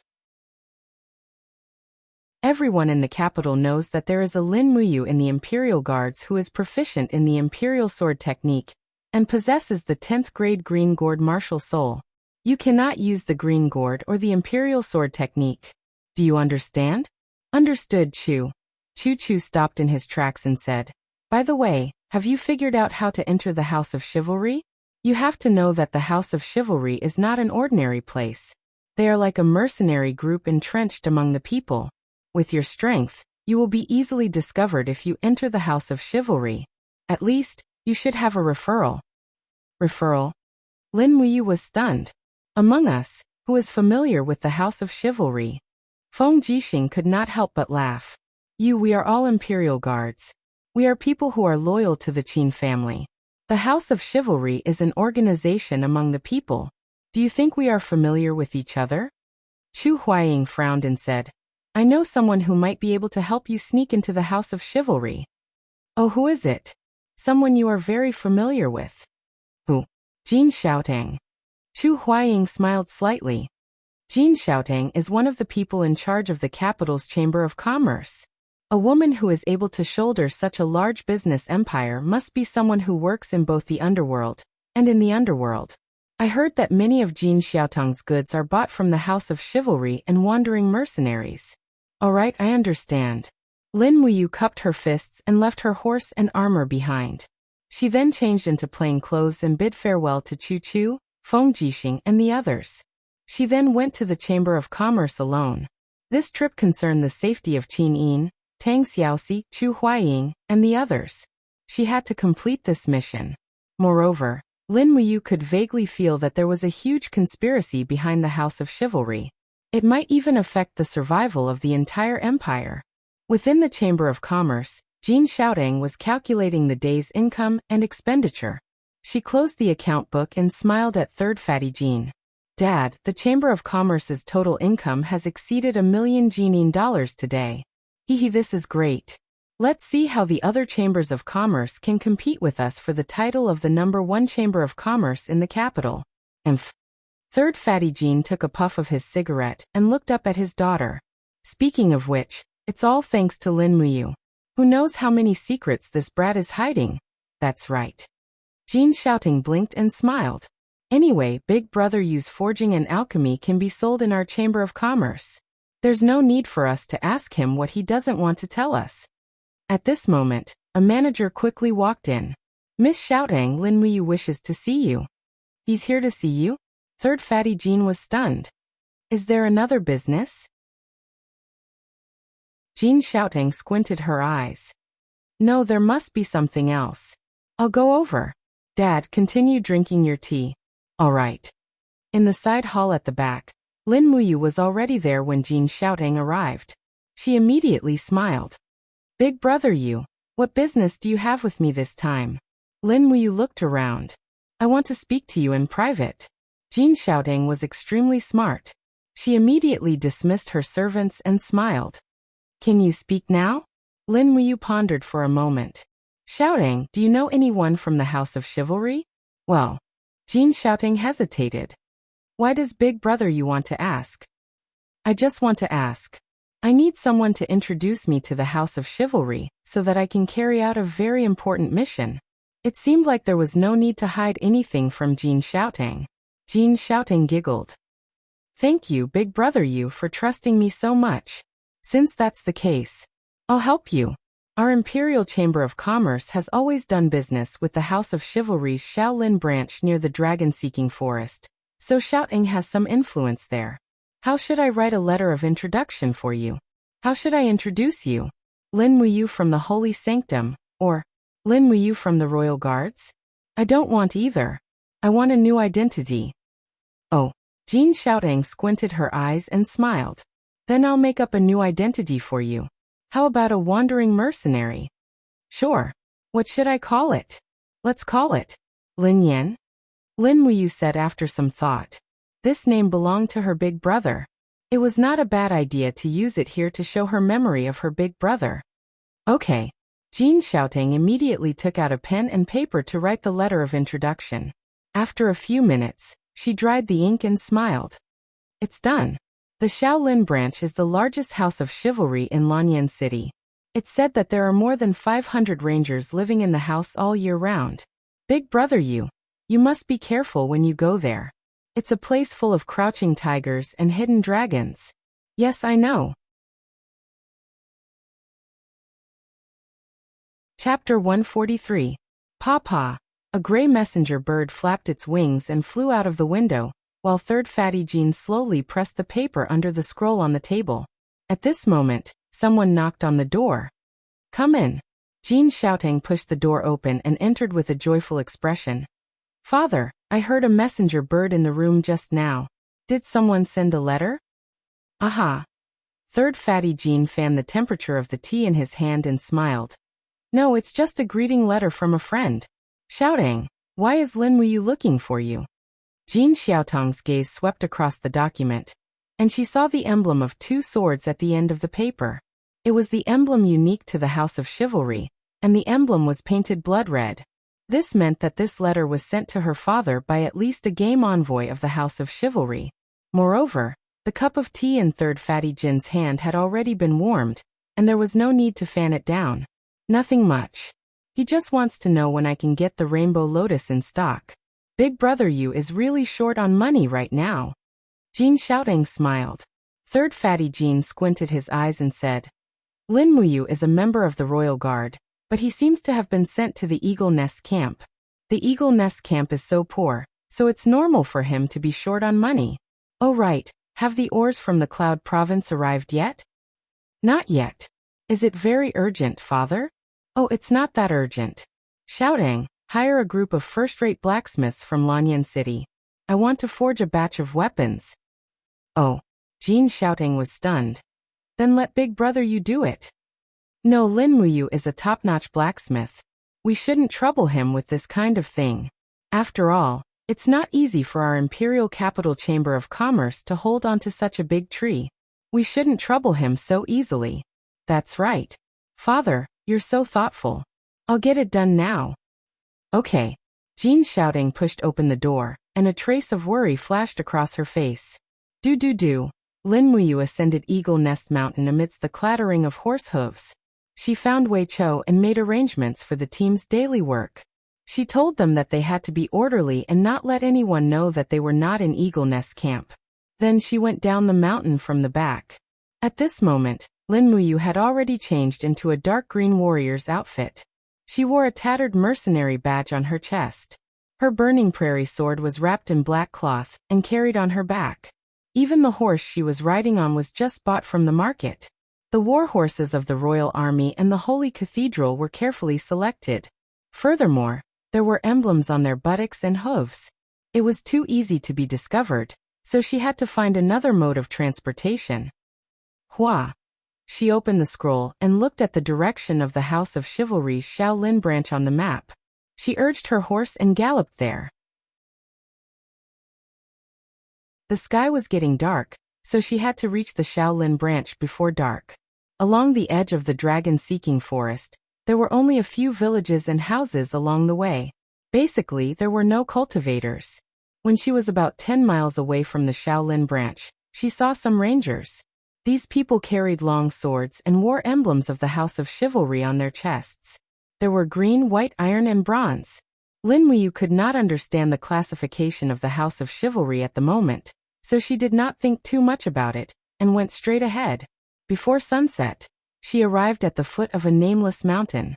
She saw a road winding all the way to the top of the mountain. On the road at the foot of the mountain, there was a towering tree that had been cut in half. The bark was peeled off, and 8 blood-red words were carved on it with a knife. House of Chivalry's Shaolin branch. She had arrived. Pulling the reins, Lin Muyu walked over slowly. There were 8 rangers standing guard at the mountain gate. Each of them had a hostile look on their faces. Although the rangers in the House of Chivalry claimed to be chivalrous, Lin Muyu knew a thing or two from the rumors.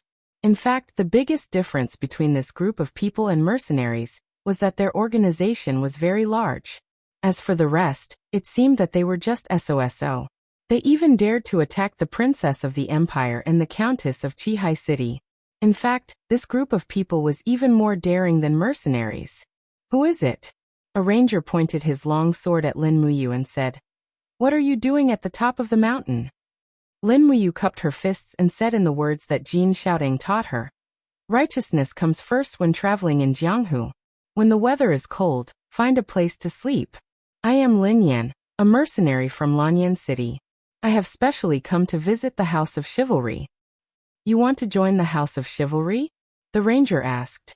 "Yes." "Ha ha ha." The ranger's face was full of hostility.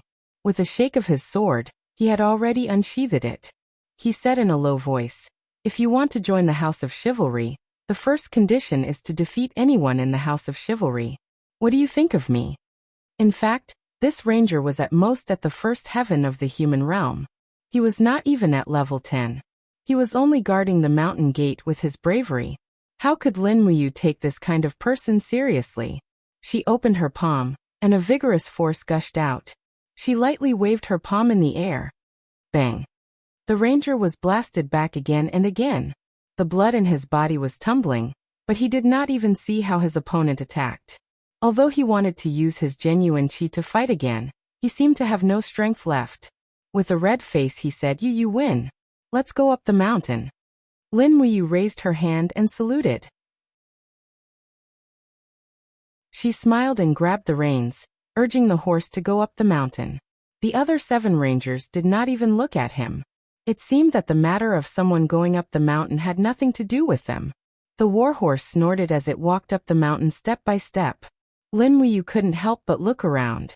Along the way, there were many houses with white walls and black tiles. They were all prepared for the rangers. With so many houses, one could imagine how many rangers there were in this place. Faint roars of battle could be heard coming from the dense forest. It was obvious that there were people training or cultivating. Who knew? Along the road, there was a group of buildings near the top of the mountain. They had arrived at the headquarters of the Shaolin branch. Outside the headquarters, many rangers were cultivating. Some were chopping wooden dummies, and some were practicing riding and archery. However, when Lin Muyu slowly walked over, these people almost stopped cultivating. They all looked at Lin Muyu as if they were looking at a monkey in the zoo. "Look at that kid. He actually stepped into the House of Chivalry, wearing a mercenary medal. He is courting death. Damn idiot. Don't you know that the House of Chivalry has a grudge against mercenaries? Get off the horse and die. Brat, if you dare to look at me like that again, believe it or not, I will chop off your descendants." Lin Muyu frowned. The rudeness of the rangers seemed to be better than that of the wandering mercenaries. Even people like Hawkeye were not so vulgar. This group of people all wore the badges of the House of Chivalry on their chests. Some were bronze, some were silver, some were gold, and some were white. Presumably, the ranking system was similar to that of the Holy Temple. However, Lin Muyu extended his spiritual pulse technique and scanned the people wearing the gold badges. He found that their strength was only at the level of 40 to 50 were venerable. They were far inferior to the royal guards and the Holy Temple's gold star level. It was no wonder that the House of Chivalry could not compete with the imperial capital. Thinking of this, he could not help but laugh. If they wanted to kill Qin Yin with just these people, it was simply a fool's dream. However, Lin Muyu's laughter was like the most powerful mockery in the world. The group of rangers immediately became irritable. One of the warriors wearing the gold badge walked forward with his axe. His face was full of anger. He shouted, "Brat, What are you laughing at? Do you know how ugly your smile is? You are not allowed to laugh, or I will chop your head off. This person looked fierce, but his face was particularly ugly. There were scars all over it. It was said that ugly people would think that beautiful people were especially ugly. This was a kind of aesthetic distortion. This person said that to Lin Muyu, but Lin Muyu was not angry at all. I'm here to pay my respects. Lin Muyu reached into his arms and took out Jin Xiaotong's letter of introduction. He dismounted and held the letter of introduction with both hands. He said very respectfully, "Sir, this is my letter of introduction. Please help me to pass on my message." Lin Muyu was born into an illustrious family. He was the young master of the Long Xian group. He had received an excellent education since he was young. His greatest strength was probably that he did not care about the poor or the poor. He was humble and respectful to everyone. The man with the battle axe grinned. Seeing that the kid was so respectful, he was embarrassed to explode. He grabbed the letter of introduction with one hand and said, "Don't call me sir. I am not one of those high-ranking officials in Longyan City. My name is Longyan. You can call me Lord Longyan." Lin Muyu was speechless. Longyan turned around and left with the letter of introduction. It didn't take long for him to return. He said, "You are Lin Yan, right? Come follow me. The great travel envoy wants to see you." "Oh, okay." Lin Muyu tied his horse to a wooden stake and walked up the steps, following Long Yan into the headquarters. There were quite a few guards on both sides of the main altar's entrance, and all of them were clad in excellent armor. Their weapons looked decent as well, and they were all looking straight ahead. When Lin Muyu entered the passageway, he actually sensed a hint of killing intent. Truth be told, the rangers outside were nothing to be afraid of, but the guards inside the main altar had to be on their guard. These people seemed to be professional soldiers, and when they formed a killing formation together, the explosive power they could unleash would be terrifying. He had already experienced this when he was being chased around Kathaya City. The cavalry killing formation was fast and effective. A group of level 10 martial artists could easily kill a level 30 martial artist. It was like playing a game, and the power of a single soldier could not be compared to that of a group. The stone tiles on the ground reflected the color of blood. When Lin Muyu entered the headquarters, he found that the tiles under his feet had turned into glazed tiles. The lamps on the surrounding walls had also been replaced with glazed lamps. The ceiling was painted with the Empire's characteristic battle map.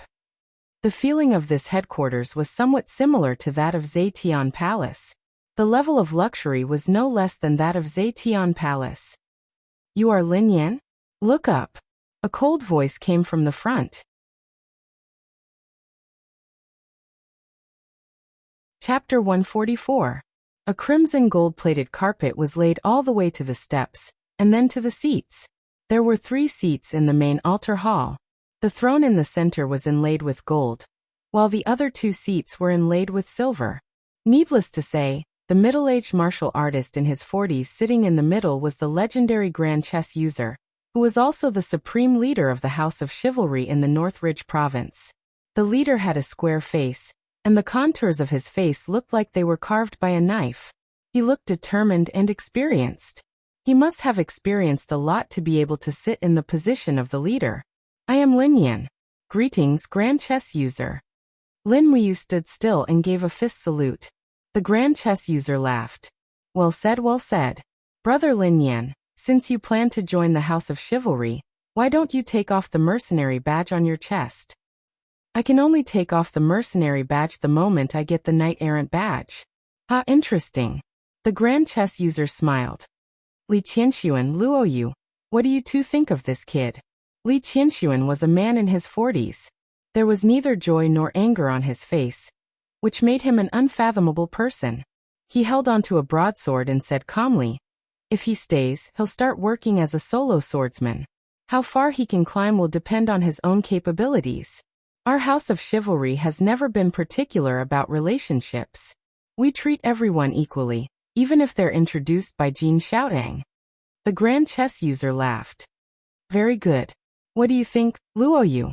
Luo Yu was a young man, about the same age as Feng Jixing and Qin Lei. She smiled and said, "I think the same as Li Qianxuan." Let him start from the bottom. All right. The grand chess user waved his hand and said, Long Yen, bring Lin Yin down and give him a rogue badge. Arrange a place for him to stay. I don't care if you are a dragon or a worm. If you want to make a name for yourself in the House of Chivalry, you must show your true abilities. Lin Muyu smiled and gave a fist salute. Yes. She followed Long Yen out of the door, turned left, and entered a courtyard. She saw an old man with trembling fingers carving a name tag. This made Lin Muyu a little worried. This old man seemed to be suffering from severe Parkinson's disease.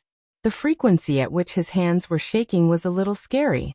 Would it be okay for him to carve a name tag? Long Yen walked up and said with a smile, Old man, carve a badge for the rookie. The rogue badge's name is Lin Yen. Hurry, I give you 1 minute. The elder nodded and took a green metal block from the side. He quickly carved the words Lin Yen on it. In front of it was the emblem of the House of Chivalry's twin swords. Good. The old man said with a smile. Long Yen snatched the nameplate and handed it to Lin Muyu. He smiled and said, Lin Yen, from this moment onwards, you have entered the Hall of Chivalry's roster. However, you are now a lone hero of the lowest rank. Here, this is your badge. Lin Muyu took the badge and put it in front of her chest. She asked, Master Long Yen, what is the meaning of a rogue? Long Yen glared at her. You don't even know the ranking system of the House of Chivalry. How dare you come here? Lin Muyu was silent. Long Yen laughed and continued. Listen, the House of Chivalry is divided into 9 levels, from the lowest to the highest. The first level is the rogue you are now, followed by the Venerable, the Iron Venerable, the Bronze Venerable, the Silver Venerable, the Jinzun, the Chess Envoy, and the Grand Chess Envoy. He paused and continued. Every province has a headquarters and a Grand Chess Envoy. The Grand Chess Envoy of our Shaolin branch is called Ji Yang. He is a great person. You will know him in the future. As for the Grand Chess Envoy, there is a Chief Chess Envoy. But ordinary people can't get close to him. I have worked in the House of Chivalry for 7 years and reached the position of Jinzun, but I have never seen the Chief Chess Envoy. You can imagine how mysterious he is. Let's go. I will take you to your residence. Yes. Lin Muyu led the horse and followed Long Yen to his residence. She was dumbfounded when she arrived. It was too shabby. It was a temporary straw shed and there was nothing else. Looking at Lin Muyu's expression, Long Yen could not help but laugh. This is the treatment of a rogue. If you are really capable, you can climb up step by step. Silver Venerable can enjoy a woman once every 3 days. Jinzun will be given a concubine. Chess envoys are treated even better. They have their own courtyard and 3 concubines. As for the Grand Chess Envoy, I am not too sure. Everything here is decided by the Grand Chess Envoy. Everything belongs to him. Lin Muyu nodded. Then how do I get promoted? That is simple.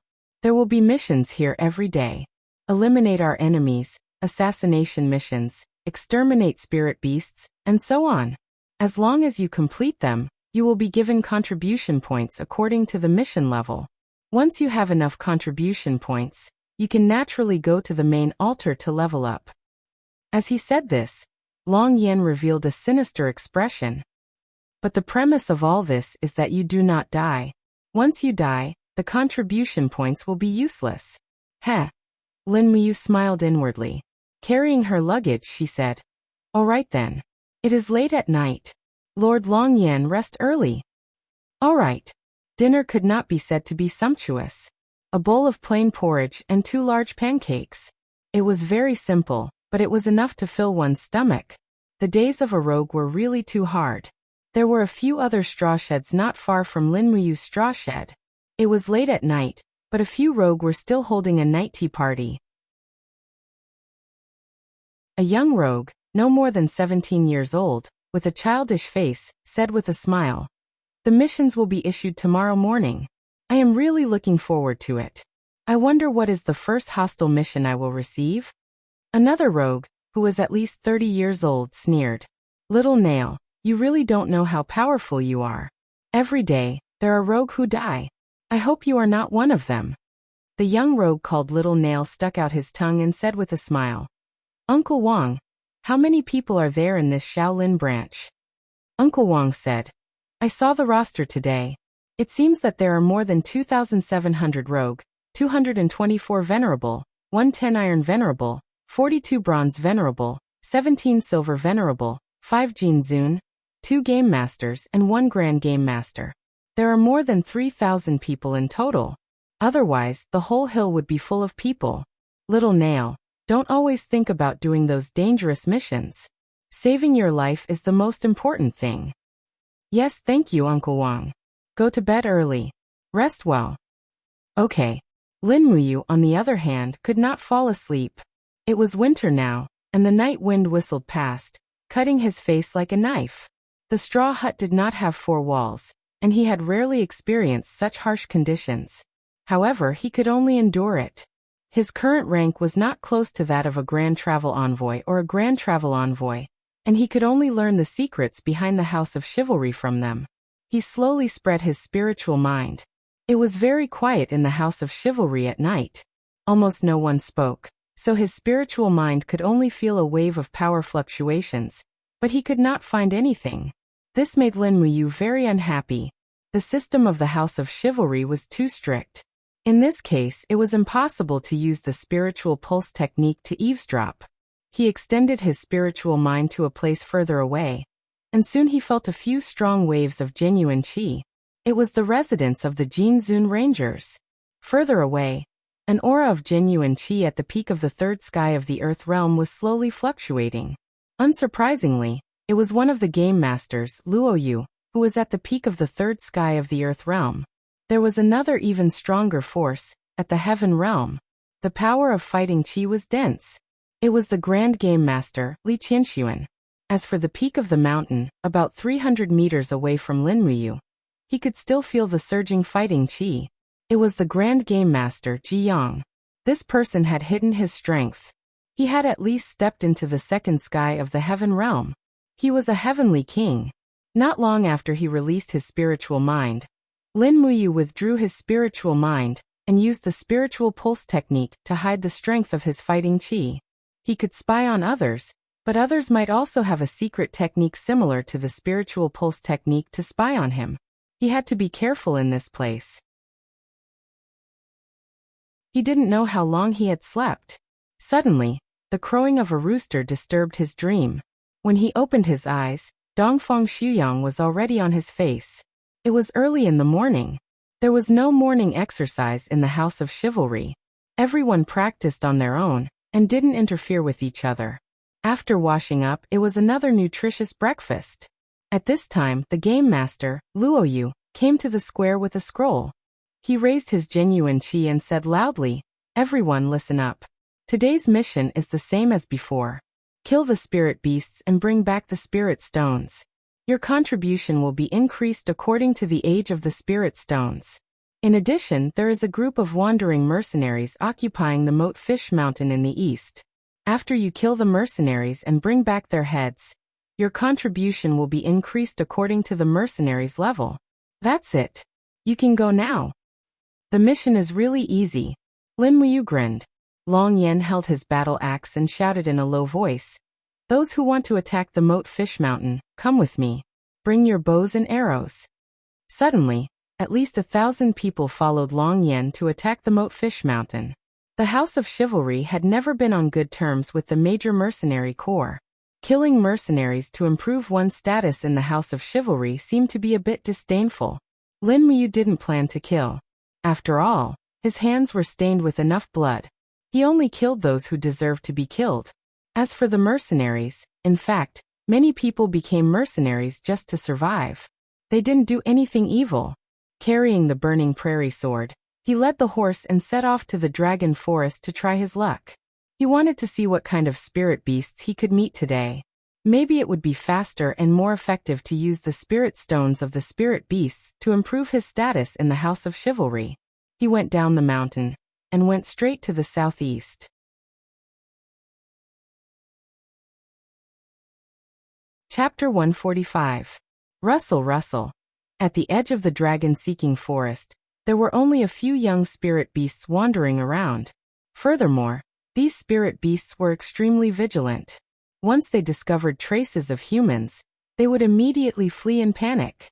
Lin Muyu tied the warhorse far away at the edge of the forest, and slowly groped his way into the dragon-seeking forest with the burning prairie sword in hand.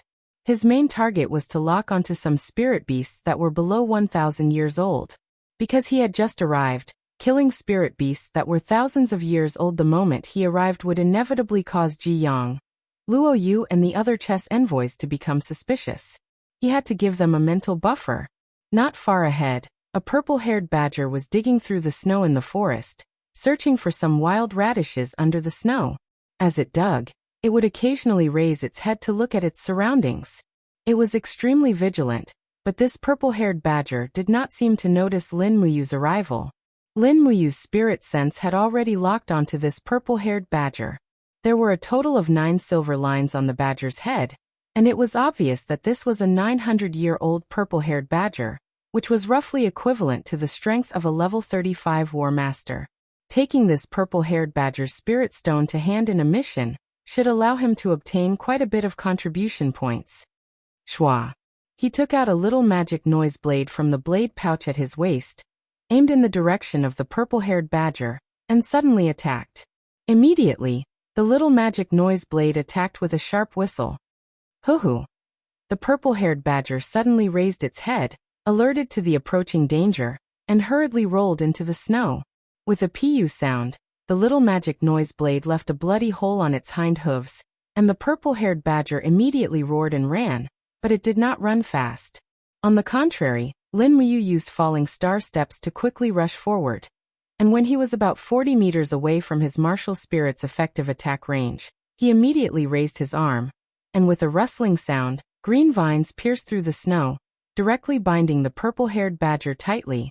Without giving it too much pain, Lin Muyu opened his palm, and pure white do qi whizzed out. With a pung sound, his palm landed on the head of the purple-haired badger. The strength was just right, and the purple-haired badger was directly slapped to death, but its fur and body were not damaged. Bending down, Lin Muyu lifted the purple-haired badger's corpse. It weighed about 50 kilograms, and it was quite heavy. He dragged it across the grass, took out a rope, and swiftly tied the purple-haired badger's corpse to the horse's butt. This warhorse was bought for 10 gold coins, and its physical strength and endurance were considered high, so carrying 50 kilograms was a piece. The purple-haired badger's corpse was still soaked in blood, so Lin Muyu did not plan to throw it into the heaven-earth pouch. It was too dirty, and it would be bad if it dirted those precious diamond coins. Seeing that it was still early, and there was still some time before noon, it would be boring to go back early. It would be so lonely to follow a group of rookies and wanderers. So he led the horse and continued advancing into the dragon-seeking forest. As this place was already some distance away from Lanyan City, there were no imperial soldiers guarding this part of the dragon-seeking forest. Moreover, spirit beasts that were more than 1,000 years old often appeared here, and ordinary soldiers were not a match for them at all. Sending people to guard here was simply sending them to their deaths. Ordinary soldiers could only deal with spirit beasts that were less than 500 years old. Lin Muyu slowly spread her spiritual sense, and suddenly, a wave of energy rippled in front of her. Hurriedly, Lin Muyu leaped onto the horse and chased after it. Sure enough, another prey appeared as far as her eyes could see. It was a silver fox, and there was a gold pattern and a silver pattern on its forehead. It had lived for 1,100 years. The silver fox seemed to have also sensed Lin Muyu's power, and it sprinted in the forest. Chase after it. Lin Muyu whipped the horse and galloped away. How could the silver fox's speed compare to that of a fine horse? In the blink of an eye, it was about to be caught up. Lin Muyu raised her hand and used the same trick as before. The little magic noise blade turned into a cold light as it attacked. Whoosh! The silver fox also heard this sound, and it actually stopped in its tracks in a hurry. With a shrill cry, frost energy appeared around its body, condensing into a shield in the blink of an eye. This was actually a silver fox that had an energy shield. Unfortunately, this silver fox that had only lived for 1,100 years had underestimated Lin Muyu's strength. The little magic noise blade tore through its shield like it was crushing dry weeds and smashing rotten wood. With a poochie sound, A gash appeared on its neck, and fresh blood flowed out. Gigi. Feeling the pain, the silver fox gave up on its counterattack and hurriedly turned around and charged into the distant sea of snow. Its body was as white as snow, almost the same color as the sea of snow, but it still could not escape Lin Muyu's eyes. Or perhaps it could be said that it could not escape Lin Muyu's spiritual perception. Spirit beasts did not know how to suppress their auras, so their energy waves were very stable. Under the detection of the spirit pulse technique, they naturally could not hide. Hiya! Lin Muyu continued to whip the horse and gave chase. She raised her hand, and a bolt of lightning energy appeared in her palm. She retrieved the little magic noise blade that had been stabbed into the snow and held it in her hand, waiting for the next opportunity to attack. It was also at this time that the silver fox cried out and jumped down a small hill. Lin Muyu was immediately stunned. Damn, so naughty! However, just as Lin Muyu reached the top of the hill, she heard a human voice. Little Nail, be careful. It's a 1,100-year-old silver fox. Uncle Wang, what should we do? Arrow, shoot it to death. Puff, puff, puff. After the sound of arrows being released, there was another Gigi sound. The poor silver fox was killed just like that. When Lin Muyu appeared on the hillside, she saw a few lone warriors from the Hall of Chivalry surrounding the silver fox. The person called Uncle Wang had a slightly strong aura, and his cultivation base was about level 12. He grinned and said, "It's a wounded silver fox. No wonder it was easily killed by us. Fortunately, its wound and arrow wound were on its neck, so it won't damage the value of its fur." Great, a 1,100-year-old silver fox's fur can be sold for at least 50 Jining coins in Lanyan City. Little Nail was so excited that he rubbed his hands on the side. There were also 3 other loose warriors with green badges on their chests that were identical to Lin Muyu's. They all held swords and sabers in their hands. Rather than calling them loose warriors, it would be better to say that this group of people looked more like hunting tigers. Lin Muyu took a deep breath and said faintly, "Wang Tianfu, are you going to take this silver fox to the headquarters to receive the reward?" Only then did the team of 5 notice the existence of Lin Muyu. Each of their faces showed a flash of surprise. Wang Tianfu carried the silver fox's corpse in his hand, looked up and said faintly, "You are the newly joined loose warrior Lin Yan?" "Yes. Did you injure this silver fox?" Wang Tianfu asked. Lin Muyu raised the little magic knife in her hand and said, "Yes, answer my question. Are you going to take this silver fox and use its spirit stones to receive the reward?" Wang Tianfu's face showed a trace of hesitation. After thinking for a few seconds, he said, "So what if it is? Although this silver fox was wounded by you, it was killed by the few of us. It should be ours. Is that so?" Lin Muyu raised her eyebrows and said, "I advise you not to take this silver fox to the headquarters to receive the reward. This is for your own good." "Why?" Wang Tianfu sneered and said, "Are you jealous that we are about to be promoted, so you want us to return the silver fox to you? Let me tell you, stop dreaming." Lin Muyu could not help but laugh. "You ask me why? Let me tell you, the reason is very simple. The strength of you and this silver fox do not match. If you take the silver fox to the headquarters, even if your ranger rank is improved, your strength will not be improved. You will bring disaster to yourselves in vain. It is not too late to return the silver fox to me now." Little Nail shouted at the hillside with all his strength. "No, we will not return it. It was not easy for us to hunt this silver fox. Why should we return it to you? We will not return it." Lin Muyu furrowed her brows. If she was like those cultivators, she would probably kill these unaffiliated warriors without hesitation, right? In fact, in the House of Chivalry, it was very common to kill each other for treasures. Looking at the group of ragged wandering heroes, Lin Muyu sighed. She reached into her cosmos sack and took out a diamond coin, saying, "How about this? I'll use a diamond coin to exchange for this silver fox's corpse. Is that okay?" Little Nail was stunned. 1,000 Jining coins. Who knows whether your diamond coin is fake or not? Wang Tianfu said with anger in his eyes. "If you want this silver fox, come and get it yourself. Don't fool us with fake diamond coins." Damn it. Lin Muyu was slightly angry. He raised his hand to pull out half of the burning prairie sword, but at this moment he suddenly stopped moving. After a few seconds of silence, he sheathed the long sword with a clang, grabbed the reins, turned around and walked away saying, "You're on your own. I've been very kind to you." He looked at the snow and went back without looking back. He still remembered the word "E" hanging high on the main altar of the House of Chivalry. Unfortunately, the people of the House of Chivalry did not seem to understand what it meant. Lin Muyu also understood that he was not a living Buddha and could not save all living beings. Some people, if Buddha did not save them, demons would save themselves. Along the way, he found a 500-year-old wild boar. After killing it and cutting its head, he found that it had not condensed any spirit stones. He had no choice but to drag the wild boar's body, which weighed at least 400 kilograms, back to the House of Chivalry. He only arrived at the House of Chivalry at noon.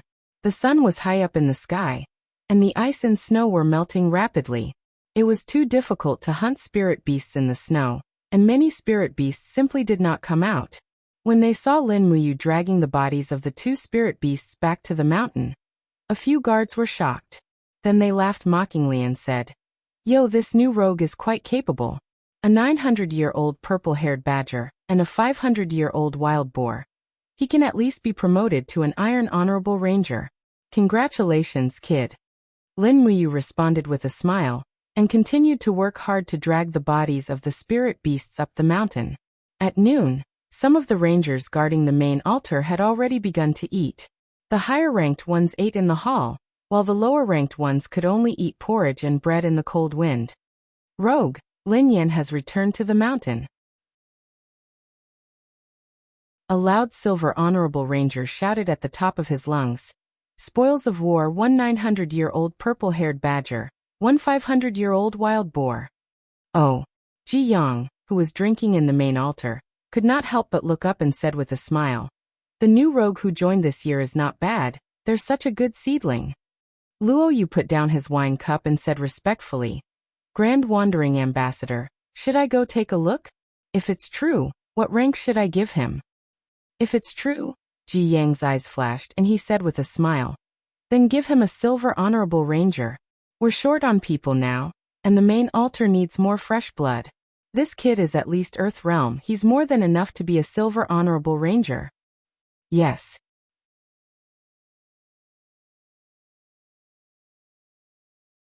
Chapter 146. Luo Yu held a crimson crystal in her hands as she slowly walked out of the headquarters. Her gaze fell upon the crowd as she said, "Where is Lin Yan who has returned to the mountain? Bring the prey over for me to see." Lin Muyu immediately dragged the corpses of the two spirit beasts over and placed them side by side on the ground. She said, "Luo Yu, you chess user, everything is here." "Is this really what you hunted?" Luo Yu asked indifferently. "Yes." "Good." Luo Yu slowly handed the crystal over and said, "Use all your strength to concentrate on this crystal. I want to see your strength." Lin Muyu did not say a word as he stepped forward and placed his palm on the crystal.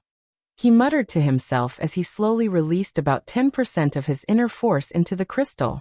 He was no longer able to condense true energy because of the changes in his body. All the energy he could muster was true energy. However, through the Forging Dragon Bone Remnant Scroll, he could convert his fighting energy into true dragon primary fire, which was also a type of inner force. From the outside, it looked like it belonged to true energy. Buzz, buzz, buzz. The crimson crystal began to shine brightly. Under the influence of his inner force, it refracted 4 long and 3 short rays of light. It trembled slowly. Lin Muyu controlled his strength perfectly and maintained a balance. Luo Yu raised her eyebrows as her eyes revealed a hint of surprise. She said, "You're actually a level 43 warlord. Not simple. Alright, the test is over. Lin Yan, are you really willing to work for the House of Chivalry?"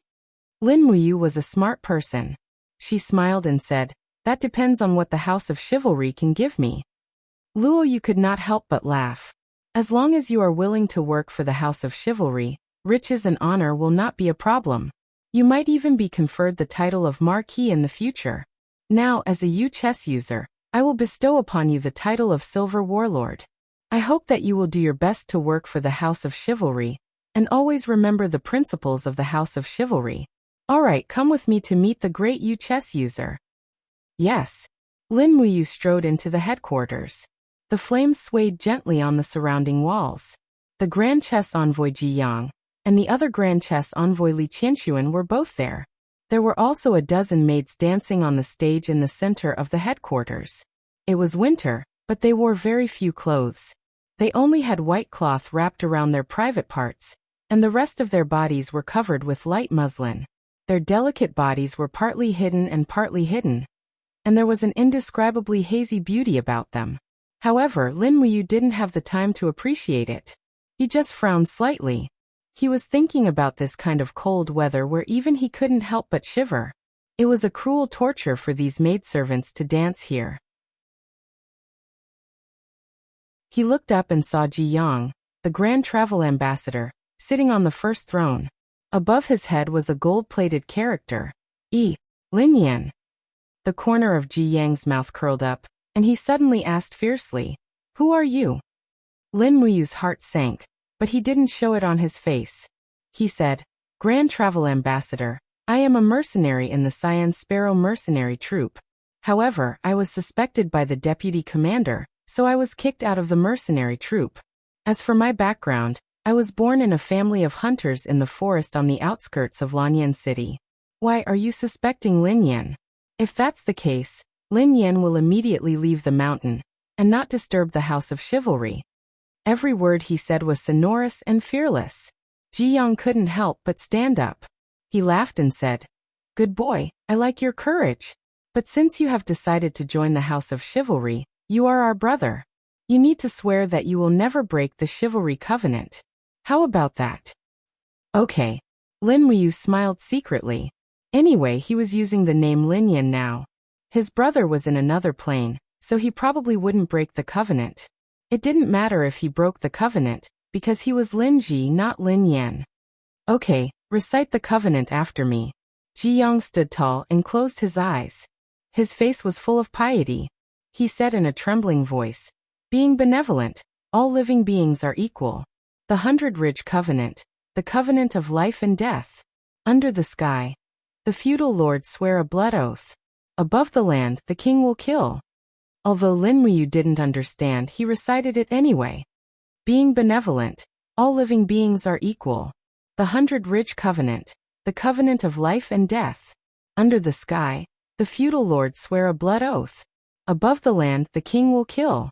Beside him, Luo Yu clapped her hands and said with a smile, "Okay, Lord Lin Yan is now a silver venerable ranger of the House of Chivalry. He has entered the upper levels of the House of Chivalry. As long as he completes a decapitation mission, he can join the House of Chivalry as a Jinzun Ranger." A decapitation mission? Lin Muyu was stunned. Ji Yang nodded. "Yes, to become a Jinzun Ranger, he must kill one of our enemy's leaders. Otherwise, he won't be able to express his sincerity. Envoy Luo Yu, what kind of mission do you think is suitable for Lin Yan?" Luo Yu thought for a while and said, "There is a mountain north of the House of Chivalry. It has always been occupied by a group of mercenaries. This group of mercenaries has always been enemies with the House of Chivalry, and they have been sending people down the mountain to plunder. This has caused the people in the villages near the mountain to complain. I think, why don't we start with the mercenaries on the mountain?" Ji Yang frowned.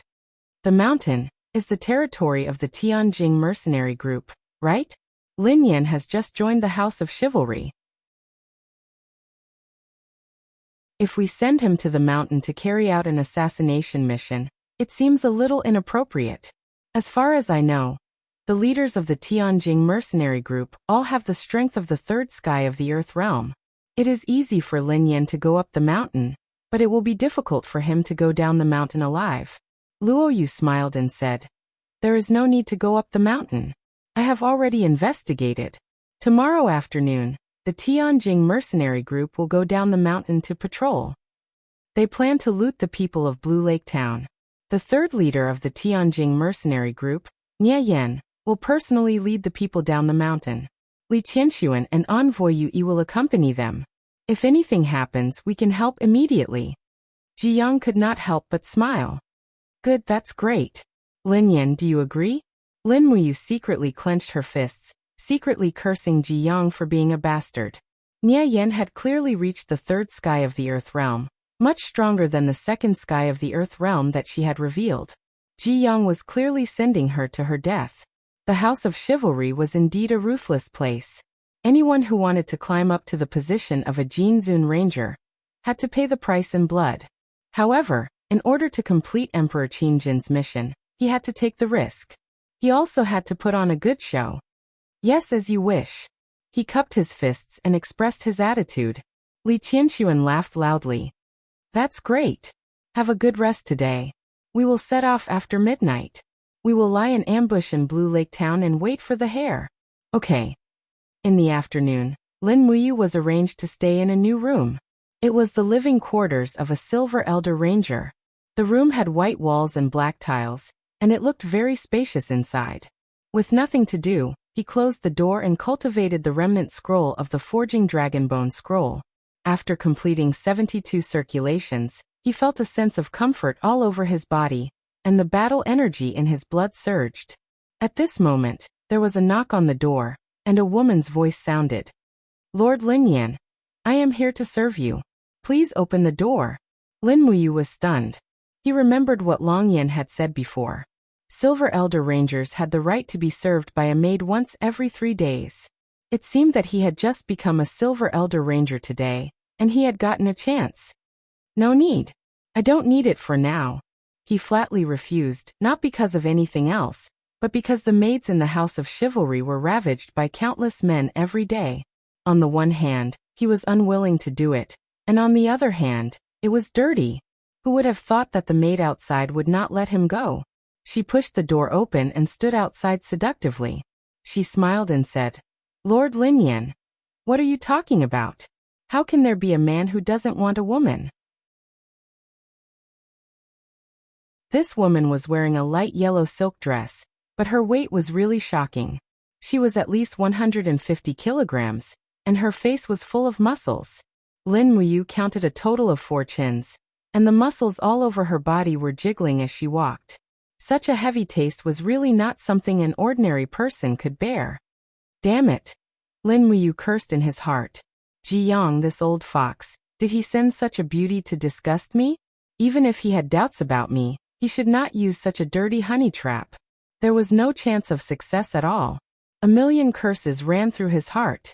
He turned his face away, unable to look at the maid in front of him.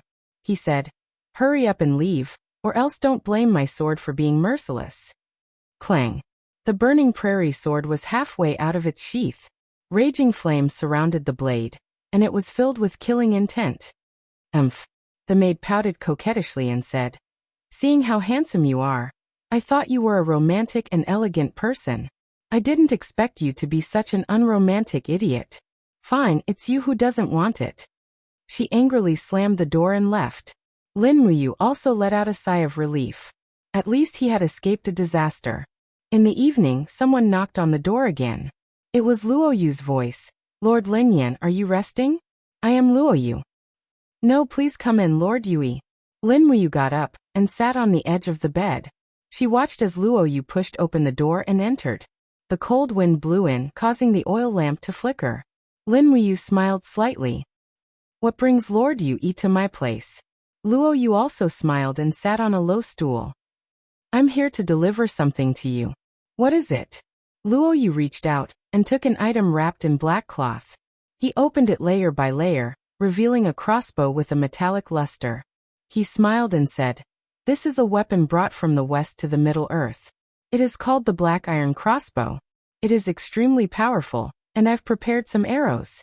They have all been dipped in poison. You will be facing a strong enemy tomorrow. Perhaps this black iron crossbow will be of help. Oh. Lin Muyu took the black iron crossbow and said, Thank you, Luo Yu Yui. Is this what the great Yui wants? Luo Yu laughed bitterly and shook his head. No, this is just Luo Yu's own intentions. Lord Lin Yan, you are a young talent. You should not take such a risk. Luo Yu does not want to see you die under Nie Yan's hands.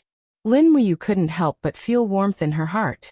Although the House of Chivalry had a bad atmosphere, there was still a glimmer of hope with someone as loyal as Luo Yu.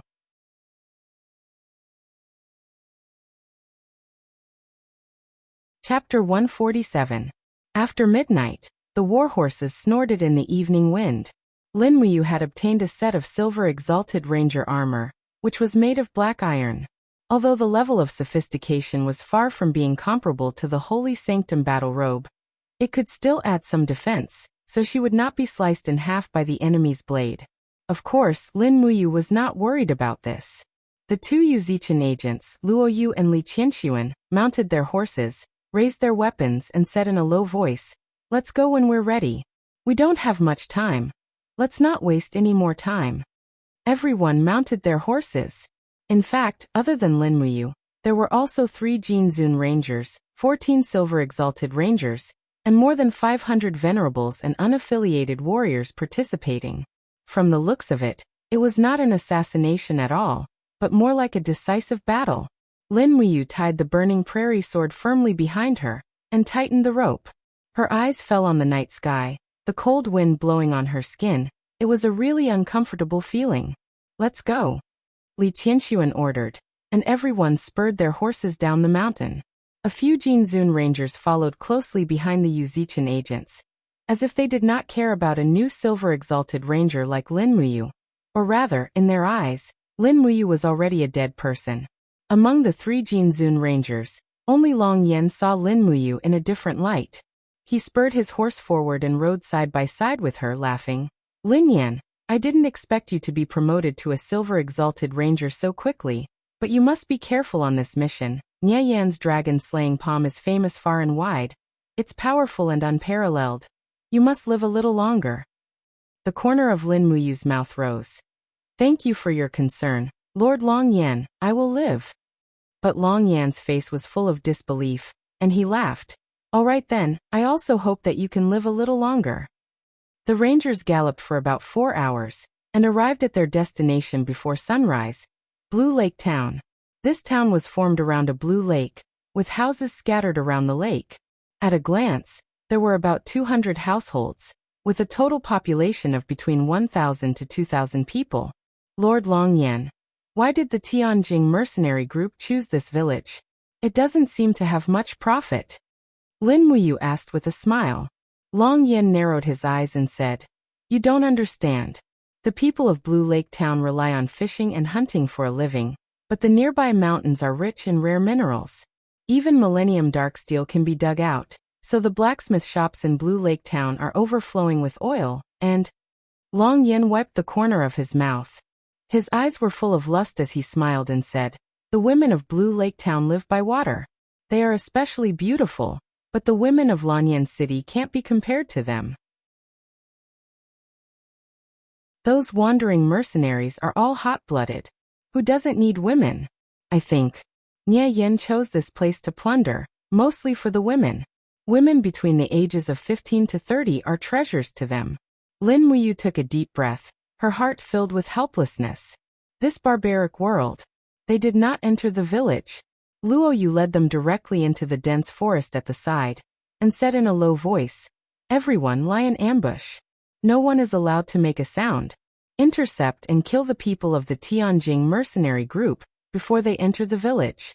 Lord Lin Yan is responsible for assassinating Nie Yan." "No." Li Qianxuan waved her hand and said, "Envoy Luo Yu is wrong. In my opinion, we should attack after the Tianjing mercenary group enters the village to plunder." "Why?" Luo Yu was surprised. Li Qianxuan laughed. "It's very simple. They will only let down their guard after plundering. We attack after these greedy wandering mercenaries have plundered the village. Only then can we convict them, and only then can we show the true character of the House of Chivalry, which is benevolent and righteous. Isn't that right, Envoy Luo Yu?" "This Envoy Li Qianxuan is right." Luo Yu was stunned, but he could only nod his head obediently. Under the moonlight, a trace of hatred flashed across his eyes, but it did not escape Lin Muyu's eyes. It turned out that the two great Envoy Li Qianxuan did not get along well with each other. Lying in the snow, Lin Muyu secretly sneered. Allowing the people to be slaughtered, and then attacking, this was indeed benevolent. The House of Chivalry was even more hypocritical than the wandering mercenaries. Not long after, the sun rose, but there was still no sign of the mercenary group. Some of the rogue heroes and venerables looked impatient, and some of them had even taken out dried meat strips and were wolfing them down. Lin Muyu was still sitting in the snow, like a statue of a general. He did not move an inch, and his aura was at its lowest. He looked into the distance with a deep gaze, not saying a word, and not showing any signs of impatience. Luo Yu looked at him and could not help but show a look of approval. It was noon and finally, the sound of galloping horses could be heard from afar. They were here. Patches of red appeared in the snow in the forest. It was the mercenary group's flag. The Tianjing mercenary group used a blood-red flag. The sound of galloping horses did not stop, and a pure cavalry formation appeared in everyone's field of vision. Moreover, there were more and more of them, as if they were covering the sky and the earth. This? Luo Yu frowned and said. At least 1,000 people have come, which is more than what we expected. We only brought about 600 people. I think we should cancel this operation. Li Qianxuan waved her hand and said, No, since we're here, we shouldn't retreat so easily. Wait until they enter the village and start a massacre, and after they scatter the formation, we'll kill our way over and defeat them. Luo Yu gritted his teeth and said, Yes. Lin Muyu was secretly puzzled. They were both envoy Li Qianxuan, but why did Luo Yu always listen to Li Qianxuan's words? Why? Perhaps finding the answer would be greatly beneficial to her. Whistles echoed in the distance, and the people from the Tianjing mercenary group killed their way into the village. Very soon, the sounds of fighting and cries could be heard. Not only did they plunder, but they also set fires. The periphery of the village seemed to be on fire, and Blue Lake Town was soon covered in flames. Lin Muyu gripped the burning prairie sword tightly, and her killing intent was clear. No matter what the mission was this time, just the actions of a group of mercenaries were enough to kill them. Get on the horses, Li Qianxuan shouted. Prepare to attack. No one is allowed to retreat, and those who cower will be killed. Everyone got on the horses, and with a swoosh, the flags of the House of Chivalry fluttered. If she did not know the evil behind it, perhaps Lin Muyu would really think that this was a battle for justice. Li Qianxuan held her spear and said, Lord Lin Yan, you're the executor of this assassination mission, so you'll be the vanguard. Charge. Lin Muyu frowned and spurred her horse forward. As expected, the real purpose of this mission was probably to be cannon fodder, right? Lin Yan, be careful. Luo Yu's voice came from behind, and it made Lin Muyu feel a sense of comfort. The horses galloped on the snowy ground, and in the blink of an eye, they had entered the village. However, the scene that greeted their eyes was a little too horrible to look at. The long bridge into the town was full of corpses, and they were all militia. The weapons in their hands were only crude weapons like harpoons, so how could they be a match for the fully armored mercenaries? A woman's heart-wrenching scream came from a house at the side. Lin Muyu did not stop. She pulled out the burning prairie sword and rushed forward. With a slight shake of the blade, a sword aura condensed by the true dragon's primary fire fell among the attacking mercenaries. Instantly, 3 mercenaries were cut in half at the waist, and their blood splattered on the ground. The warhorse neighed. Lin Muyu did not stop for a moment, and continued to kill into the town. It's the people from the House of Chivalry. Stop that guy. Archers, shoot him to death. A mercenary leader shouted. Seeing that she had already left the sight of the group of rangers, Lin Muyu quickly spurred her horse forward. She opened her palm slightly, and the green-gourd martial soul was activated. The mystic tortoise shell and dragon scale wall were successfully activated, and she and her warhorse were not hurt as she rushed forward. In the distance, under the battle flag of the Tianjing mercenaries, a martial artist holding a long saber stood there, and there was a golden badge on his collar. It was the third leader, Nie Yan. Bastard. Nie Yan saw that Lin Muyu was killing his own people, and he could not care so much anymore. He spurred his horse and rushed over. The saber was full of strong true qi, and with a sharp whistling sound, it slashed toward Lin Muyu's head. Lin Muyu had made up her mind to kill. She released her palm, and the burning prairie sword swept forward with lightning. With a dang sound, it forcibly shook off Nie Yan's slash. At the same time, the dou qi in her palm was dense, and the stars of the common people condensed around her palm. With a roar, she blasted out. Chaos of the common people. Nieyan was also stunned. Dochi? Heaven. Heaven realm. His long saber had been shaken off, and he hurriedly pushed his palms out and shouted, Polar dragon slaying. There was a faint sound of a dragon's roar, and this dragon-slaying palm seemed to be really good. However, the disparity in strength was too great. How could a third-rate martial art like the dragon-slaying palm be compared to the chaos of the common people? With a pung sound, the dragon-slaying palm was instantly swallowed and disintegrated by the 7 luminaries' Xian energy. The bones in Nieyan's palm were all shattered, and he and his horse quickly fell back. Without waiting for him to have a chance to turn around, Lin Muyu condensed her left hand into a finger, and suddenly waved it with lightning. Violent thunder wave. Puff. Blood splashed out, and the burning prairie sword penetrated Nieyan's chest, nailing straight into the wall behind him. Ah! Blood gushed out of Nieyan's mouth, and his eyes were full of unwillingness and disbelief. He did not want to believe that he would die here, and even more could not believe that he would die so easily, and in the hands of a nobody. Kacha! Lin Muyu called back the long sword, directly cut off Nieyan's head, and raised it high. At the same time, she withdrew her doqi and the wall of the gourd, and shouted, Nieyan has been beheaded. Do you still want to resist? Put down your weapons, and maybe I will spare your lives. The group of mercenaries was stunned, and many of them put down their weapons. It was a nightmare for them to be enemies with a Heaven Realm expert. At this time Li Qianxuan, Luo Yu, and the other rangers also rushed in.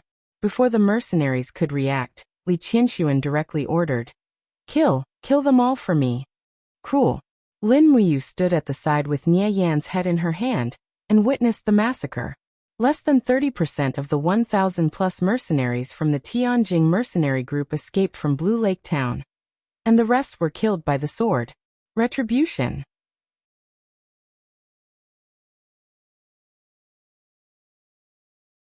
Chapter 148.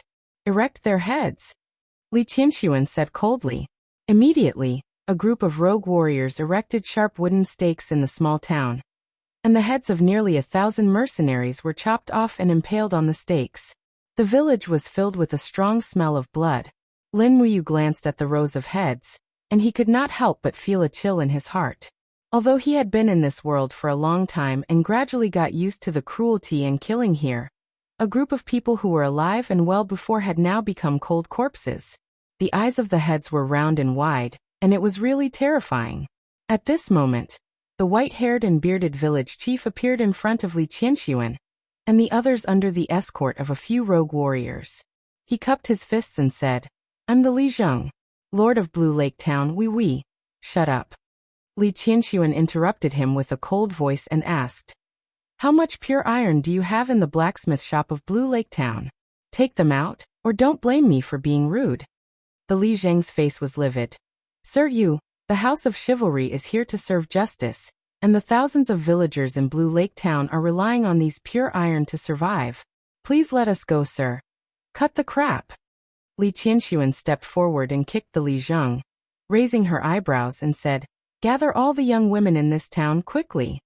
Lin Muyu hurriedly asked, Sir, why do we gather their women? Li Qianxuan said lightly, The House of Chivalry needs young women, be it maids or servants. We don't have enough money to buy them from the female slave market, so we can only select from this town. But this is not a selection. This is a primitive and despicable invasion. Lin Yan. Li Qianxuan's eyes turned cold, and she shouted in a low voice, Don't forget your own identity. You are a silver venerable warrior of the House of Chivalry, and you also need women. I am working for the House of Chivalry. Why are you obstructing me? Do you want to be the enemy of the House of Chivalry? Lin Muyu clenched his fists, and a faint true inner force lingered around his fists. Luo Yu could tell that something was amiss. She hurriedly cupped her fists and said, Sir Envoy Li Yu, Lin Yan has already killed Nieyan. Logically speaking, his achievements are enough for him to be ranked as a Golden Exalt Wanderer. I hope that Sir can forgive his slip of the tongue. Li Qianxuan smiled coldly and said, Lord Lin Yan, I hope you understand what you are doing. You are about to become a Golden Venerable Wanderer, so you should not have said such ridiculous things. The maid system has always been a rule of the House of Chivalry. If there are no beautiful women as rewards, how many people do you think will be willing to work for the House of Chivalry? Lin Muyu remained silent, but his fists were still clenched, and his veins were bulging. He looked like he would explode at any moment. Long Yan patted his shoulder and laughed. Lord Lin Yan, there was a time when we all had a dream. We thought that we would be able to be chivalrous and travel the world. But the truth is not so. We need money and women to travel the world. We are mortals after all and cannot escape death. So why not enjoy life while we can? Luo Yu looked at Lin Muyu, and a look that he could not bear flashed across his eyes. Lin Muyu slowly unclenched his fists and said lightly, Li Qianxuan, you are right. I have no objections. Ha, that's right. Li Qianxuan raised his eyebrows and laughed. In this world, only the strong are respected. Whoever has the hardest fist can enjoy Jinin coins and women. The House of Chivalry can shelter you, but naturally, we need you to be loyal to us. Do you understand? Yes. Lin Muyu cupped his fists and leaped onto his horse. He stood there alone and closed his eyes. His long eyelashes trembled slightly, and he could not bear to watch or listen to everything that was happening in front of him. The cries of young girls filled the air. There were about 200 young women in Blue Lake Town, and all of them were shackled and chased by the rangers to the House of Chivalry. It was only then that Lin Muyu realized that the shackles were not prepared for the mercenaries, but for the young women. Li Qianxuan did not intend to let the mercenaries live from the beginning. Lin Muyu rode his horse slowly at the back of the group. He had mixed feelings. He did not know if what he was doing was right or wrong, but he had no other choice. Every step he took in the shattered tripod realm was like walking in mud, and he could not escape. Just as Long Yan had said, he was a mortal, not a god. He could not control the world with one hand. The cries of young girls echoed in his ears. Lin Muyu looked up at the sky and could not help but let out a long sigh. It seemed like he could not change everything by himself, but what could he do? He looked at Li Qianxuan, who was in front of him, and clenched his fists again. He swore to himself that no matter what happened in the future, he would kill this person with his own hands. It was already evening when he returned to the headquarters of the House of Chivalry. Ji Yang, the Grand Tour ambassador, had specially held a celebratory feast for everyone, but Lin Muyu did not taste the food at all. He did not even notice when Luo Yu put on the golden Jin Zun Ranger badge for him. He was in a daze, and the laughter of the venerables and rogue warriors could be heard from outside. After the banquet, he stepped out of the headquarters and saw Wang Tianfu from afar. At this time, Wang Tianfu was wearing a silver Venerable Ranger badge. It seemed that he had also been rewarded for the 1100-year Silver Fox Spirit Stones, and had become a Silver Venerable Ranger. Wang Tianfu also recognized Lin Muyu. He hurriedly cupped his fists and said respectfully, Lord Lin Yan, you are already a Jin Zun. Lin Muyu nodded. Didn't you also become a Silver Venerable Ranger? Ha! Wang Tianfu was a little embarrassed. He said, Lord Lin Yan must know how I became a Silver Venerable Ranger. It was just a coincidence. Lord, on the other hand, became a Jinzun Ranger with his own ability. Everyone in the house is talking about the story of Lord killing Nie Yen. Lin Muyu was not in the mood to chat. He nodded and walked away. At this moment, there was a heart-wrenching scream of a girl coming from the house next to them. There was a group of girls waiting outside, and a few Silver Venerable Rangers were waiting there with a smile on their faces. They were talking to each other. Hey, it's my turn next. That little girl is so pretty. He, I'm in luck this time. Lin Muyu quickly walked over. His face was pale. What are you doing? A Silver Venerable Ranger immediately cupped his fists and smiled. It's Lord Lin Yan. These are the spoils of war that we took from Blue Lake Town during the day. The brothers are having a feast for these virgin girls. If Lord Lin Yan is interested, we will reserve the most beautiful one for you. How about it? Lin Muyu frowned and said, No need. The Silver Venerable Ranger immediately rubbed his chin and smiled. Are you sure you don't want them? If you are, then I will take your share. Thank you for your reward, Lin Muyu suddenly felt a pain in his heart. Yes, even if he did not want them, those girls would still not be able to escape their fate. He gritted his teeth and said, "Then, I want 3 girls. Send them directly to my room." "Okay, send someone to send them immediately. I guarantee that they are all unopened." The silver venerable ranger's face was full of flattery. Lin Muyu was disgusted. He took his sword and walked away. But his ears were filled with the screams of the girls in the houses on both sides. He hurriedly covered his ears and left the place as if he was fleeing. "Linji, oh Linji, since when can you tolerate this?" He kept blaming himself in his heart. His face was pale. He rushed all the way to the mountainside. Finally, he could no longer hear the screams of the girls. His legs gave way and he knelt under a rock wall. He knew that it was useless to blame himself. Even if he did not kill Nie Yen with Li Qianxuan's strength, she could destroy this group of mercenaries. He was just a small chess piece. Full of anger, he turned over and went straight to the rock wall. He suddenly raised his arm and Do Qi circled around his fist. Bang! He punched the rock wall. Immediately, stone chips flew everywhere. At the same time, there was a sharp pain in his fist. After all, he was still a flesh and blood body. How could he go head-on with a hard rock? But he did not stop. He punched the rock again and again, as if this was the only way to relieve the pain in his heart. Not long after, his fists were a bloody mess. "That's enough, Lin Yan." Suddenly, a voice came from behind. Lin Muyu could not help but be stunned. The person who came was so quiet that he did not notice. He turned around and saw that it was Luoyu. Patter, patter. The blood on his fist kept dripping onto the grass. Seeing his injuries, Luoyu couldn't help but knit her brows and said, "Sir Lin Yan, this is the first time you've entered the Hall of Chivalry. This is a pain you must experience. I can understand this pain because I've experienced it myself." Lin Muyu's eyes were filled with murderous intent. His arms were surrounded by Do Qi. "Luoyu, as a tour envoy, why did you not stop Li Qianxuan?" Luoyu was shocked. He could feel Lin Muyu's anger. He also knew that Lin Yan was a heaven state cultivator. It was not a joke that he could kill him in a few moves. But he did not panic. Luoyu took a deep breath and said, "Because I am a commoner, while Li Qianxuan is a noble. She is the cousin of Ji Yao, the lord of Shangyang City and one of the 13 uncles." "Birth and bloodline again?" Lin Muyu laughed coldly. Luoyu gritted his teeth and said, "Master Lin Yan, although you have entered the heaven state, I have to say that your strength is still below that of the great tour envoy Ji Yang. If you do not want to die, you have to obey." "Luoyu, have you never thought of changing all this?" Lin Muyu looked at Luoyu, his eyes filled with contempt and disdain. He did not hide his contempt for Luoyu at all. Luoyu gritted his teeth and met Lin Muyu's gaze. He felt as if his heart was being twisted by a knife. Ever since Lin Muyu entered the Hall of Chivalry, he had respected Lin Yan, whose strength was unfathomable. But now Lin Muyu was looking at him with such disdain. It made him feel extremely uncomfortable.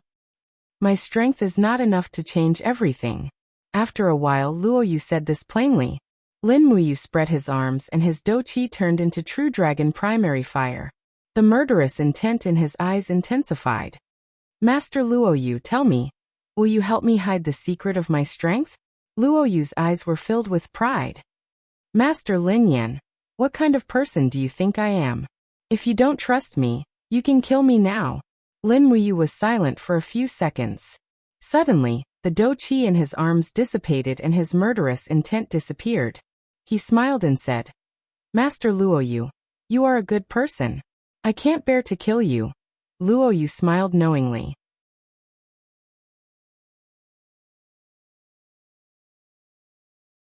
Chapter 149. In the dead of night, Lin Muyu picked up the burning prairie sword and wrapped his fist in gauze. A huge rock had been smashed into powder by his fist. He had vented his anger, and it was time to go back and rest. His living quarters had been changed to the courtyard that only the Jinzun Rangers had. For wandering warriors were guarding outside the door. When they saw him, they immediately bowed respectfully. "Master Lin Yan, you're back? The delicacies have been prepared for you. They're in your room. There are 3 of them, and they're all beautiful girls." Lin Muyu nodded. "Got it." He pushed the door open, and with a squeak he immediately heard some stuttering sounds. Following the dim light of the oil lamp, he saw 3 girls with their hands and feet tied and placed side by side on the bed. They were 3 beautiful girls. It seemed that Ji Yong had indeed bribed him, or he wouldn't have given him such a delicious meal. He walked to the bed and slowly sat down. Immediately, the face of the girl closest to him was filled with fear. After he removed the cloth from her mouth, the girl panicked and loudly begged, "Don't touch me, spare me, please spare me." Lin Muyu shook his head, his face full of helplessness. "Don't worry, I won't touch you, but don't scream anymore. If you attract others here, I might not be able to protect you." The girl looked into Lin Muyu's eyes and nodded slightly. Lin Muyu untied the girl, and then went to untie the second girl. However, just as she removed the cloth from the girl's mouth, the girl suddenly opened her mouth and bit Lin Muyu's palm. She refused to let go and looked at Lin Muyu with a pair of bright eyes full of hatred. However, Lin Muyu's body had been tempered, and this girl didn't have any cultivation. She couldn't bite Lin Muyu's skin at all. It only made him feel a little pain. Looking down at the tall girl, Lin Muyu smiled faintly and said, "Have you bitten enough? If you have, then let go. You should be tired." The young girl's eyes were filled with tears. The moment she let go of her hand, she tried to hit her head against Lin Muyu's arm. However, how could she do any harm to Lin Muyu? On the contrary, her arm was easily grabbed by Lin Muyu. Lin Muyu raised her finger, and her douqi was dense. With a schwa-schwa sound, the rope that was binding her was cut into pieces. Then with a gentle push she was pushed away. "Enough," he said indifferently. "I don't want to hurt you. You don't have to do this." "Sir, please don't blame Xiaoqin. Her parents were killed by the mercenaries in the morning. That's why she's like this. Please don't blame her." Lin Muyu nodded. "Well, don't worry. I won't hurt any of you." As he spoke, he untied the rope of the third girl. Looking at their tired expressions, he asked, "Are you hungry?" The girl called Xiaoqin shook her head stubbornly. The other 2 girls nodded. Lin Muyu couldn't help but smile. These girls must have not eaten or drunk anything since noon. Thinking about it, the people from the Hall of Chivalry were really bastards. They wanted to enjoy these girls, but they didn't even give them the most basic living conditions. They were really inhumane. And they even shouted the slogan, "Treat people with kindness." It was really hypocritical. Walking out of the door, he said to the few rogue warriors outside, "Help me get some food. Enough for 3 people." One of the rogue warriors nodded respectfully and smiled. "Sir, do you want to feed them before enjoying a good meal?" "Ha! Sir Lin Yan is really a man who has tender feelings for women." Actually, Lin Muyu really wanted to slap him to death, but he held back and said, "Go quickly." "Yes." Not long after, the rogue warrior returned with 3 bowls of meat soup and a few steamed buns. Lin Muyu took them and returned to her room. She closed the door and put the food on the table. She waved her hand and said, "Eat.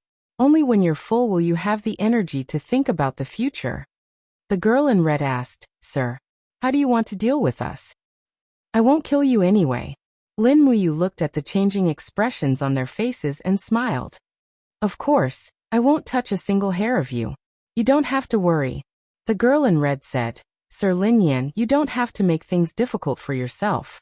Actually, the 3 of us know that after being taken into the Hall of Chivalry as maids, we are destined to serve different men. Hong Yu doesn't beg you to let us go. I only hope that you can keep us here and let us serve you." Another girl in yellow wiped her tears and said, "I heard that the Hall of Chivalry also robbed Black Rock Village before. Most of the women who were kidnapped died. Those rangers don't even treat women as human beings." On the contrary, Xiaoqin was the calmest. She said with an ashen face, "Since we can't escape death in the end, the process doesn't matter anymore. Lin Yan, do what you want to do to us. I don't care." Lin Yan couldn't help but smile. He raised his eyebrows and said, "Do what to do to you? Xiaoqin, do you think I'm the murderer who killed your parents? Do you think I want to do something to you so badly? Let me tell you, you don't have to talk to me like that. I'm not interested in you. You're not qualified." Xiaoqin was stunned. The pride that the Jinzun Ranger emitted made her deeply feel how small and laughable she was. At this moment, she realized that she might have been wrong. "Sir Lin Yan, Xiao Qin wanted to change the way she addressed him, but she didn't know where to start. Lin Muyu waved her hand and said, "Don't say anything. Hurry up and eat. We'll talk after you're full. I'll find a chance to send the three of you out, but don't make it too obvious." Yes, the eyes of the three girls lit up with hope. Soon, the three of them were full. Lin Muyu sat on the recliner and took off her light armor. She took a deep breath and said, "The three of you sleep on the bed. I'll sleep here. Remember, don't cry anymore. From now on, the three of you are my people. As long as you don't step out of this room, no one can hurt you. Do you understand?" "Yes, we remember." "Sleep." "Yes." Lying on the recliner, Lin Muyu thought about how to deal with these girls. If he left them in the headquarters, he would end up harming them. The group of hungry mercenaries outside stared at each of the maids. These three girls were considered to be above average, so it was only a matter of time before they were targeted. But if he sent them away, where could he send them? Moreover, how could he send them away? With a sigh, he felt tired and fell into a deep sleep. Not long after, Lin Muyu was already snoring softly. But under the light of the oil lamp, the three girls were still awake. 3 pairs of eyes stared at Lin Muyu. They were sure that this handsome ranger wouldn't do anything to them, but they were extremely nervous. They didn't know what to do, and they didn't know if they should trust the person in front of them. Xiao Qin gently picked up the knife on the table. Her eyes were filled with hatred as she walked barefoot towards Lin Muyu. "Xiao Qin." Hong Yu called out softly and dodged the knife. She stared at Xiao Qin. "Are you crazy? Sir Lin Yin clearly wants to protect us. What are you trying to do?" Xiao Qin sneered. "All the crows in the world are black. He's treating us so well just to make us feel that he's worth relying on. He wants us to serve him willingly. That's all." Hong Yu gritted her teeth. "Xiao Qin, you're really stupid. Why would he do this? If he used force, none of us would be able to escape that fate. If you kill him now, not only will we not be able to escape, but we will also kill a good person." Xiao Qin trembled and stood there, not knowing what to do. "Sleep." Hong Yu helped her to the bed. When the two of them lay down, they looked back and saw that Lin Muyu had opened her clear eyes and was looking straight at them without saying a word. "My lord, Hong Yu shouted in panic. Lin Muyu smiled faintly and said, "Don't worry, I don't blame you. I've seen everything that happened in Blue Lake Town today, but I had no choice. Saving the three of you was the best I could do." "Thank you, sir." "Sleep." "Yes." The night passed. Early the next morning, someone knocked on the door and said respectfully, "Sir Lin Yan, the great wandering ambassador invites you to the headquarters for a meeting. Please be there in half an hour." "Okay, got it." Lin Muyu turned over and got up, putting on his armor. Before he left, he ordered a few rogue warriors who were guarding the room to send food to his room on time. After that, he washed up, ate a quick breakfast and went straight to the headquarters. He knew very well that he would not be a Jinzun ranger for nothing. Ji Yong would definitely use him to do things for the Hall of Chivalry. On one hand, he could make use of him, and on the other hand he could prove his loyalty. After entering the headquarters, he found Li Qianxuan, Luo Yu, and the other 4 Jinzun rangers were all there. "Sir Lin Yan, please take a seat." Long Yan raised his hands and bowed. There was already a seat for Lin Muyu here. It seemed that he had enough status in the House of Chivalry's imperial capital, but he was not close to the grand wandering chess envoy Ji Yong. "Okay, since everyone is here, let's discuss the attack on North Mountain today," Ji Yong said. Luo Yu cupped his fists and said, "Great wandering ambassador, the terrain of North Mountain is very steep. It is easy to defend and difficult to attack. The mercenaries guarding the mountain are also elites. It will not be easy to attack. I think we should take it slow." "No, we can't wait any longer." Ji Yang's eyes turned cold and said, "The Tianjing mercenary group has more than 5,000 people. They are a huge threat to us. Although they are just a bunch of unruly people, if we can take down these 5,000 people, think about it. In the Dragon Forest, which force would dare to go against the Hall of Chivalry? Even the 30,000 imperial guards guarding the capital would have to be wary of us." Li Qianxuan cupped his fists and said, Great wandering ambassador, please let me lead the troops to attack North Mountain. Ji Yang shook his head and smiled. No, in terms of attacking, Sir Luo Yu is more suitable. How about this? You Luo Yu will lead the 3 Jinzun Rangers, Lin Yan, Long Yan and Fang Xian, as well as 1,000 men to attack the mountain. If we can take down North Mountain, the credit will be greater than heaven. Luo Yu was silent for a few seconds, then cupped his fists and said, Yes, sir.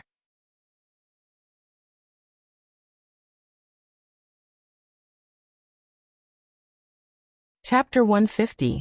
On the square of the headquarters, a large group of venerables and rogue warriors got on their horses, ready to fight in the North Mountain. Lin Muyu held the burning prairie sword and led the horse, walking slowly in the crowd without saying a word. Long Yan held the battle axe and said casually, Damn it. After all, we're not related by blood. Leave the hard work of attacking the mountain to us.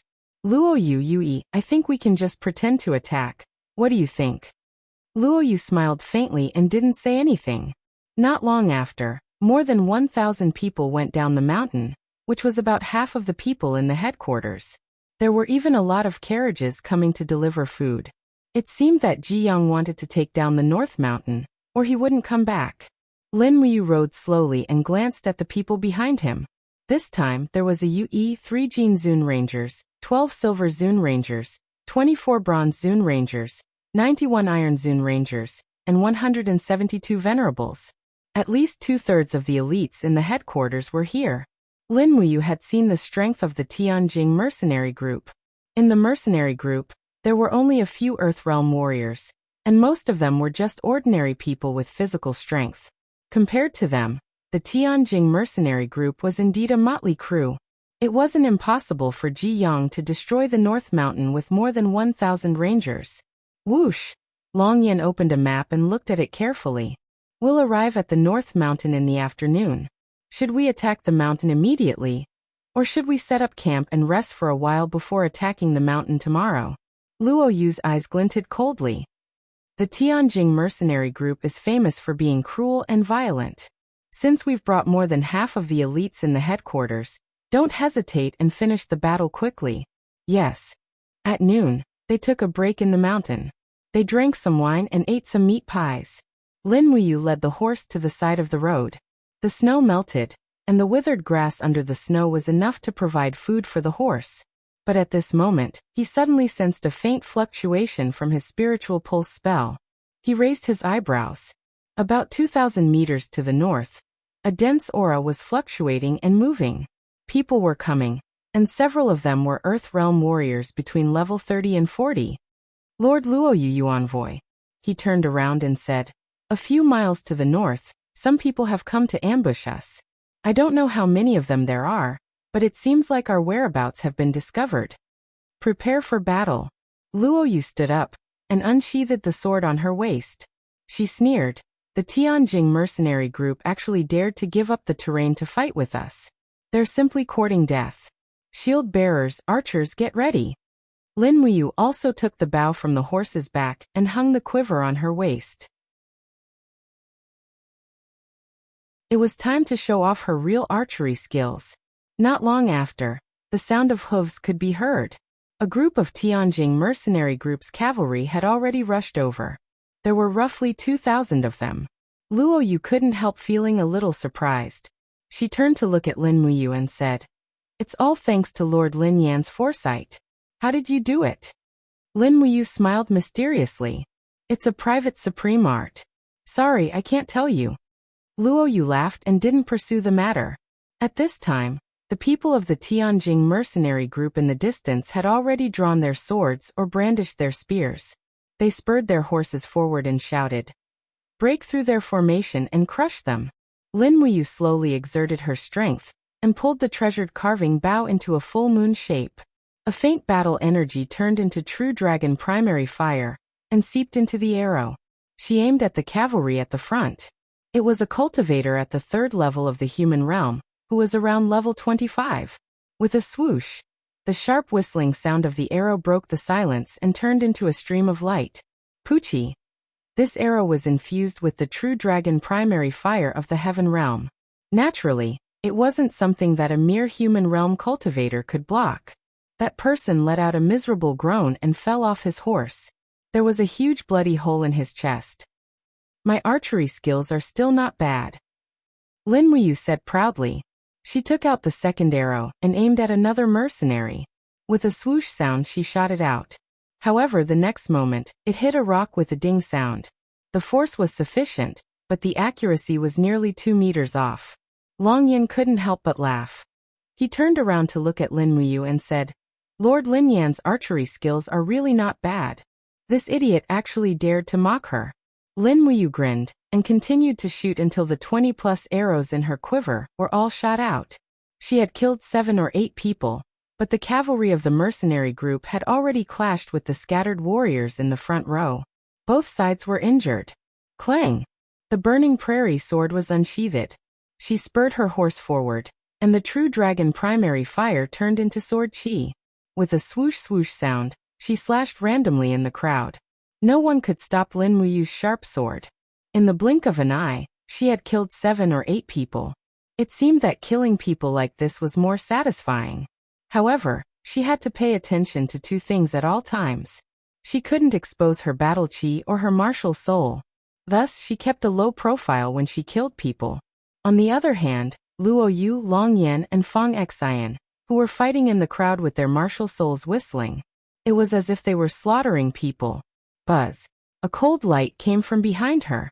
It was an attack from an Earth Realm expert spear. Lin Muyu dodged to the side.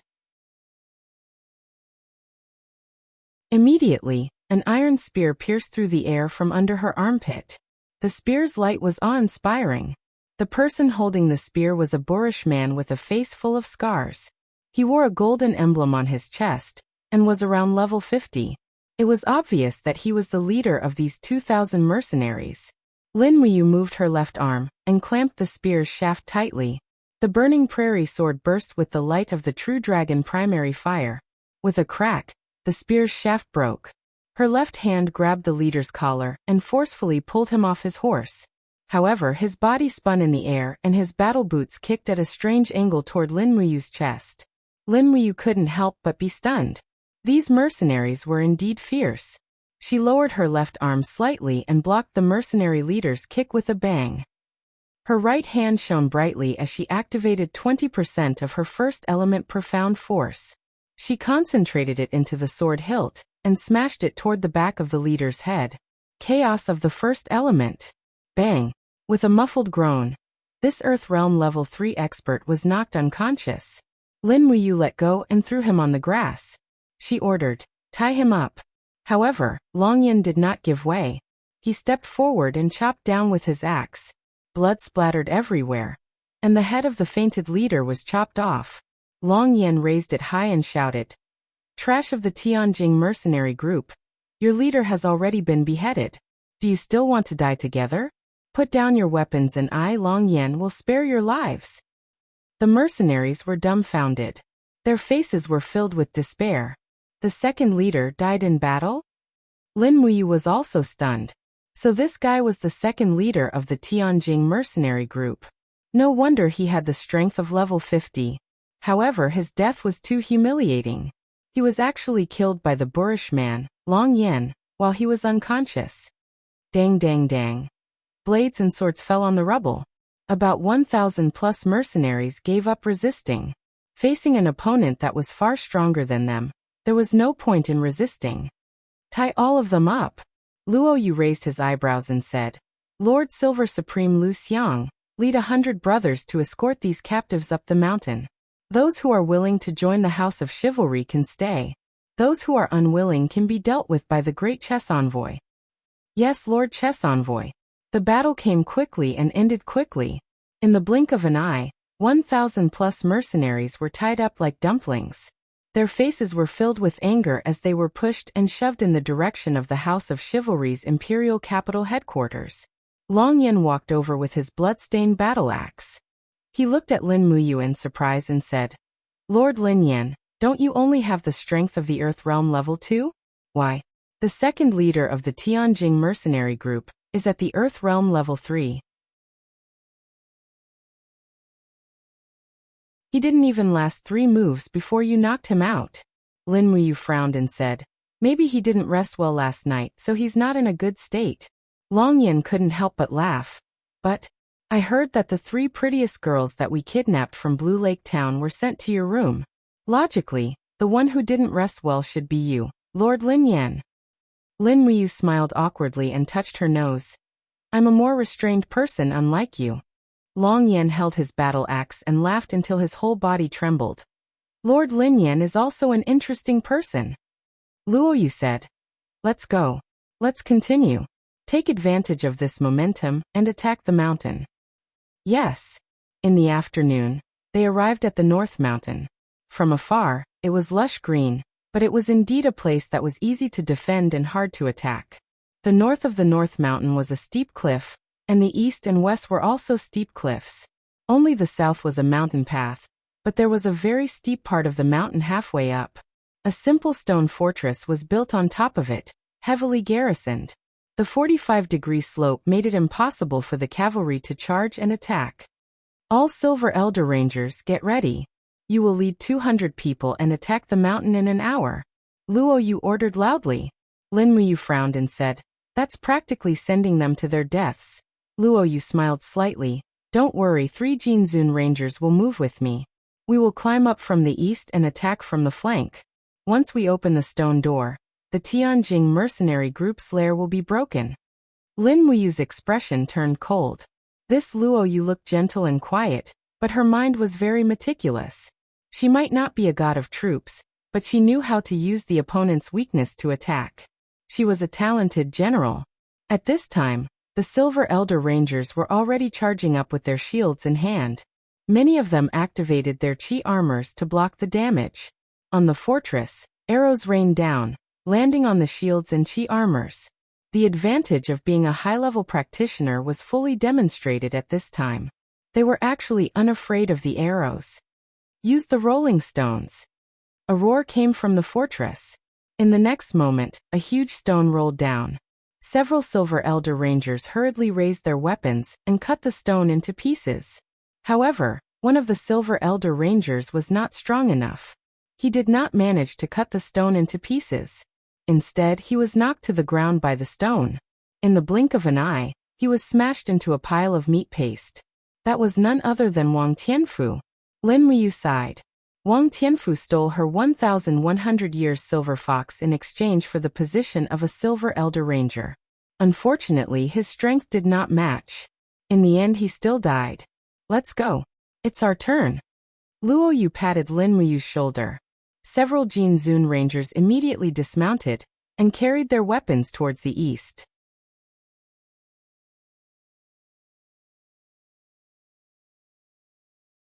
Chapter 151. The cliffs on the east side of the North Mountain were filled with pine trees.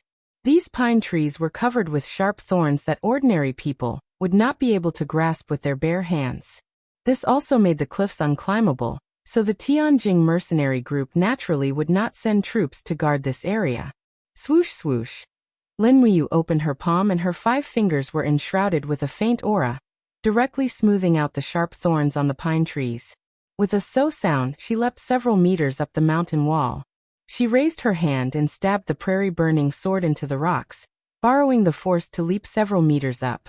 She opened her hand and grabbed onto the roots of another pine tree, quickly smoothing out the thorns with her aura.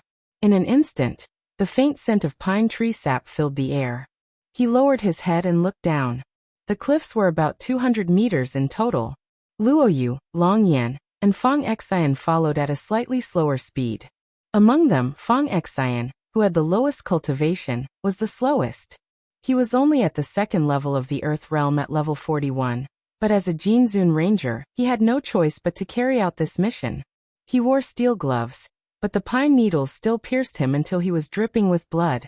After waiting for a while, Lin Muyu leapt up once again. Her entire body was as agile as an old ape, and after a few leaps, she had already reached the mountainside. After waiting for another 5 minutes, Luo Yu, Long Yan, and Fang Xian finally reached the top of the mountain. The 4 of them hid in the underbrush. From afar, they could see that there were at least 500 Tianjing mercenary group soldiers moving about on the stone fort. Luo Yu muttered to herself and said, Lin Yan, Long Yan, the two of you charge up the fort and attract their attention. Fong Xian, and I will quietly sneak in and open the stone door. Lin Muyu nodded. Okay. With a dang sound, she pulled out the prairie fire sword and rushed forward with Long Yan. Lin Muyu silently used the falling star steps and ran as if she was flying. Long Yan could not keep up and hurriedly said, Sir Lin Yan, slow down. Lin Muyu didn't slow down. Instead, she sped up and leaped onto the walls of the stone fortress. She swung her sword at a few mercenaries who were moving boulders, killing them all amidst screams. Her actions quickly attracted the attention of many people. One of the mercenary leaders, who was a centurion, shouted, There's a ranger sneaking up the mountain. Damn it, kill him. A large group of people rushed over, but Lin Muyu secretly laughed. These mercenaries were too weak. She quickly turned around, and the Life Star constellation circled around her left fist. The blood-colored cyclone rotated crazily, and she suddenly punched downwards. Bang! Cracks actually appeared on the thick tongue-shaped ground. The power of the one bright Life Star constellation surged out with a shockwave, causing a group of mercenaries to fall back. At this time, two figures quickly rushed into the city. It was Luo Yu and Fong Xian. I'll go and open the door. You block it. Luo Yu went straight for the stone door. Fong Xian quickly turned around and swung his sword, killing 5 people in a row. However, the mercenaries in the city also raised their bows and arrows fell like rain. At first, Fong Xian could still rely on his sword to block, but the arrows were too concentrated. Pu piu piu, sounds rang out as the arrows continuously pierced through his chest armor, arms and legs. In the blink of an eye, his entire body was dyed red with blood. With a muffled groan, Fong Xian knelt on the ground. A group of mercenaries surrounded him, and spears continuously pierced through his body. Blood and flesh splattered everywhere. Within a few seconds, Fong Xian, the Jinzun Ranger, was minced into minced meat. Even his limbs and face were no longer recognizable. All that was left was a pile of minced meat and broken armor. Lin Muyu couldn't bear to see this. With a wave of the sword in her hand, another wave of sword chi forced a group of mercenaries to retreat. Whoosh whoosh. Below, the archers started shooting randomly at Fong Xian. However, Lin Muyu wasn't Fong Xian. With a low shout, the gourd wall condensed around her body, and the black tortoise shell plus dragon scale wall blocked all the arrows. Long Yan, who was watching from afar, was dumbfounded. He was the first person in the House of Chivalry to see Lin Muyu's green gourd martial spirit. Moreover, Long Yan had seen a 10th grade green gourd martial spirit before. It was the kind of weak martial spirit that could be defeated in one hit.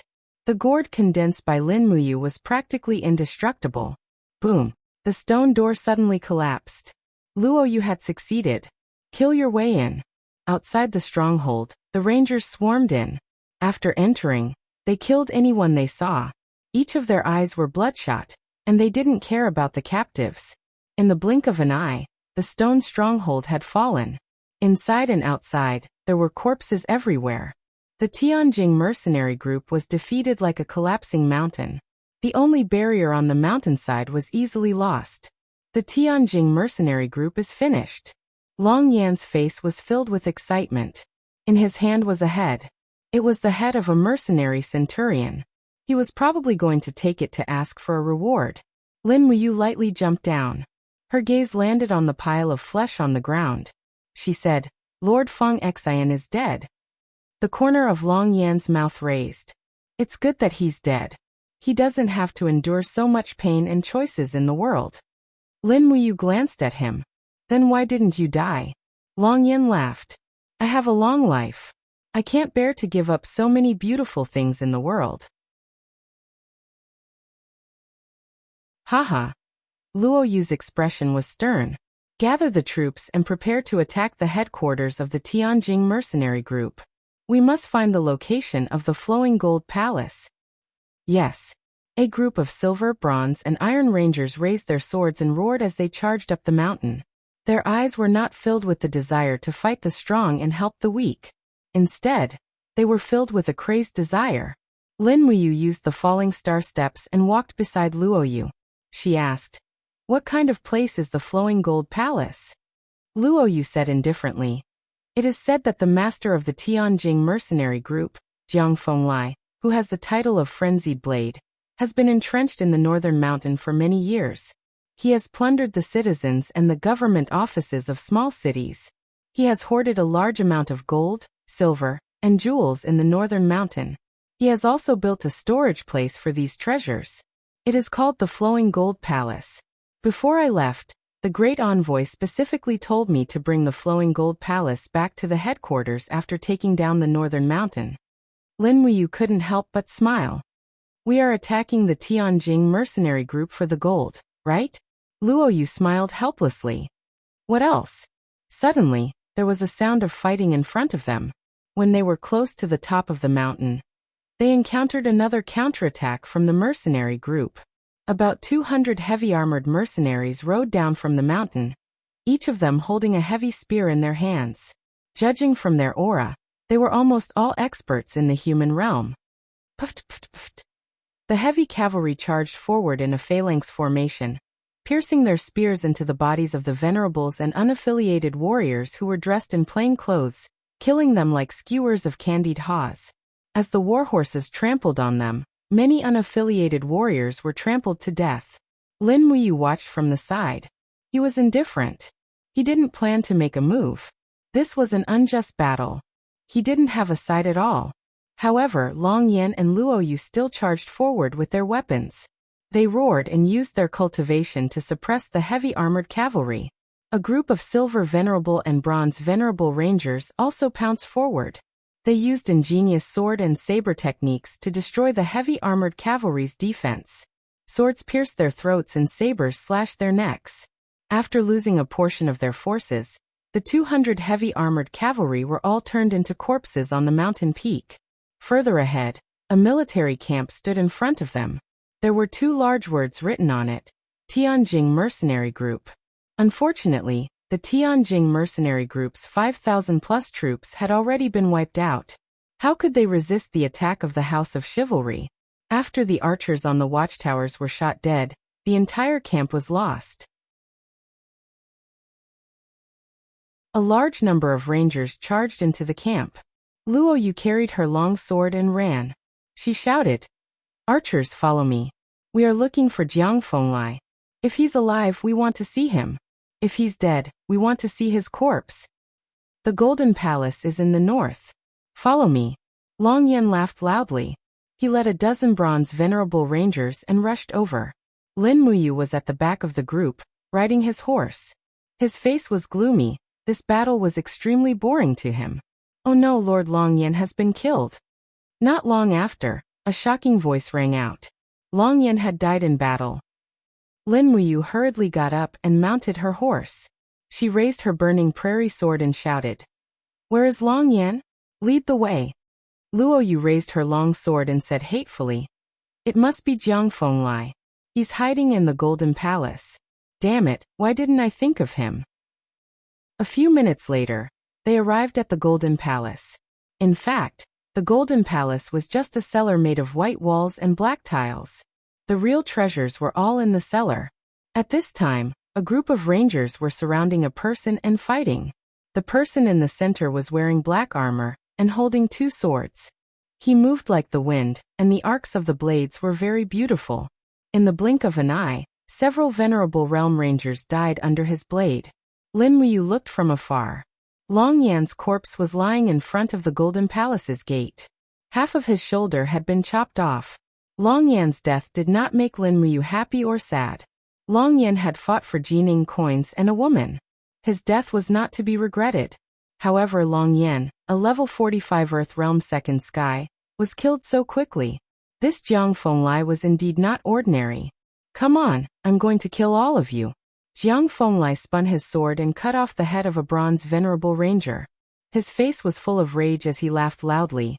"You despicable rangers, I will kill you all. After I kill you all, I will kill your families and rape your wives and daughters. I will make them wish they were dead. Come, let me kill you all." He had already gone crazy. His body was covered in blood, and his sword was covered in battle energy. He was a Sky Realm first Sky powerhouse. Unfortunately, although he was strong, how many people could he kill? Moreover, everyone had a limited amount of battle energy. Every slash was a form of consumption. Jiang Fenglai killed nearly 50 rangers in the blink of an eye. However, his face was getting paler and paler. The battle energy on his sword was much weaker than before. Luo Yu did not dare to step forward because of the difference in strength. She only lowered her voice and said, "Master Lin Yan, if you want to make a contribution, this is a great opportunity." Lin Muyu understood. Since she was a spy, if she did not show some sincerity, how could Ji Yang trust her? Thinking of this, the battle energy in her body increased rapidly. She leaped from the horse and punched with her left fist. Celestial bodies of all living beings circled around her fist. Huh! Jiang Fenglai suddenly turned around and saw a handsome ranger's fist coming at him. He did not have time to dodge, and hurriedly used the two swords in front of his chest to block. Pung! 3 luminaries calamity. The two swords quickly collapsed, but the fist still landed firmly on Jiang Fenglai's chest. Accompanied by the sound of bones breaking, Lin Muyu's right hand rushed forward like lightning. The burning prairie sword pierced through Jiang Fenglai's heart. He was just a trophy. The greatest mercy to him was to grant him a clean death.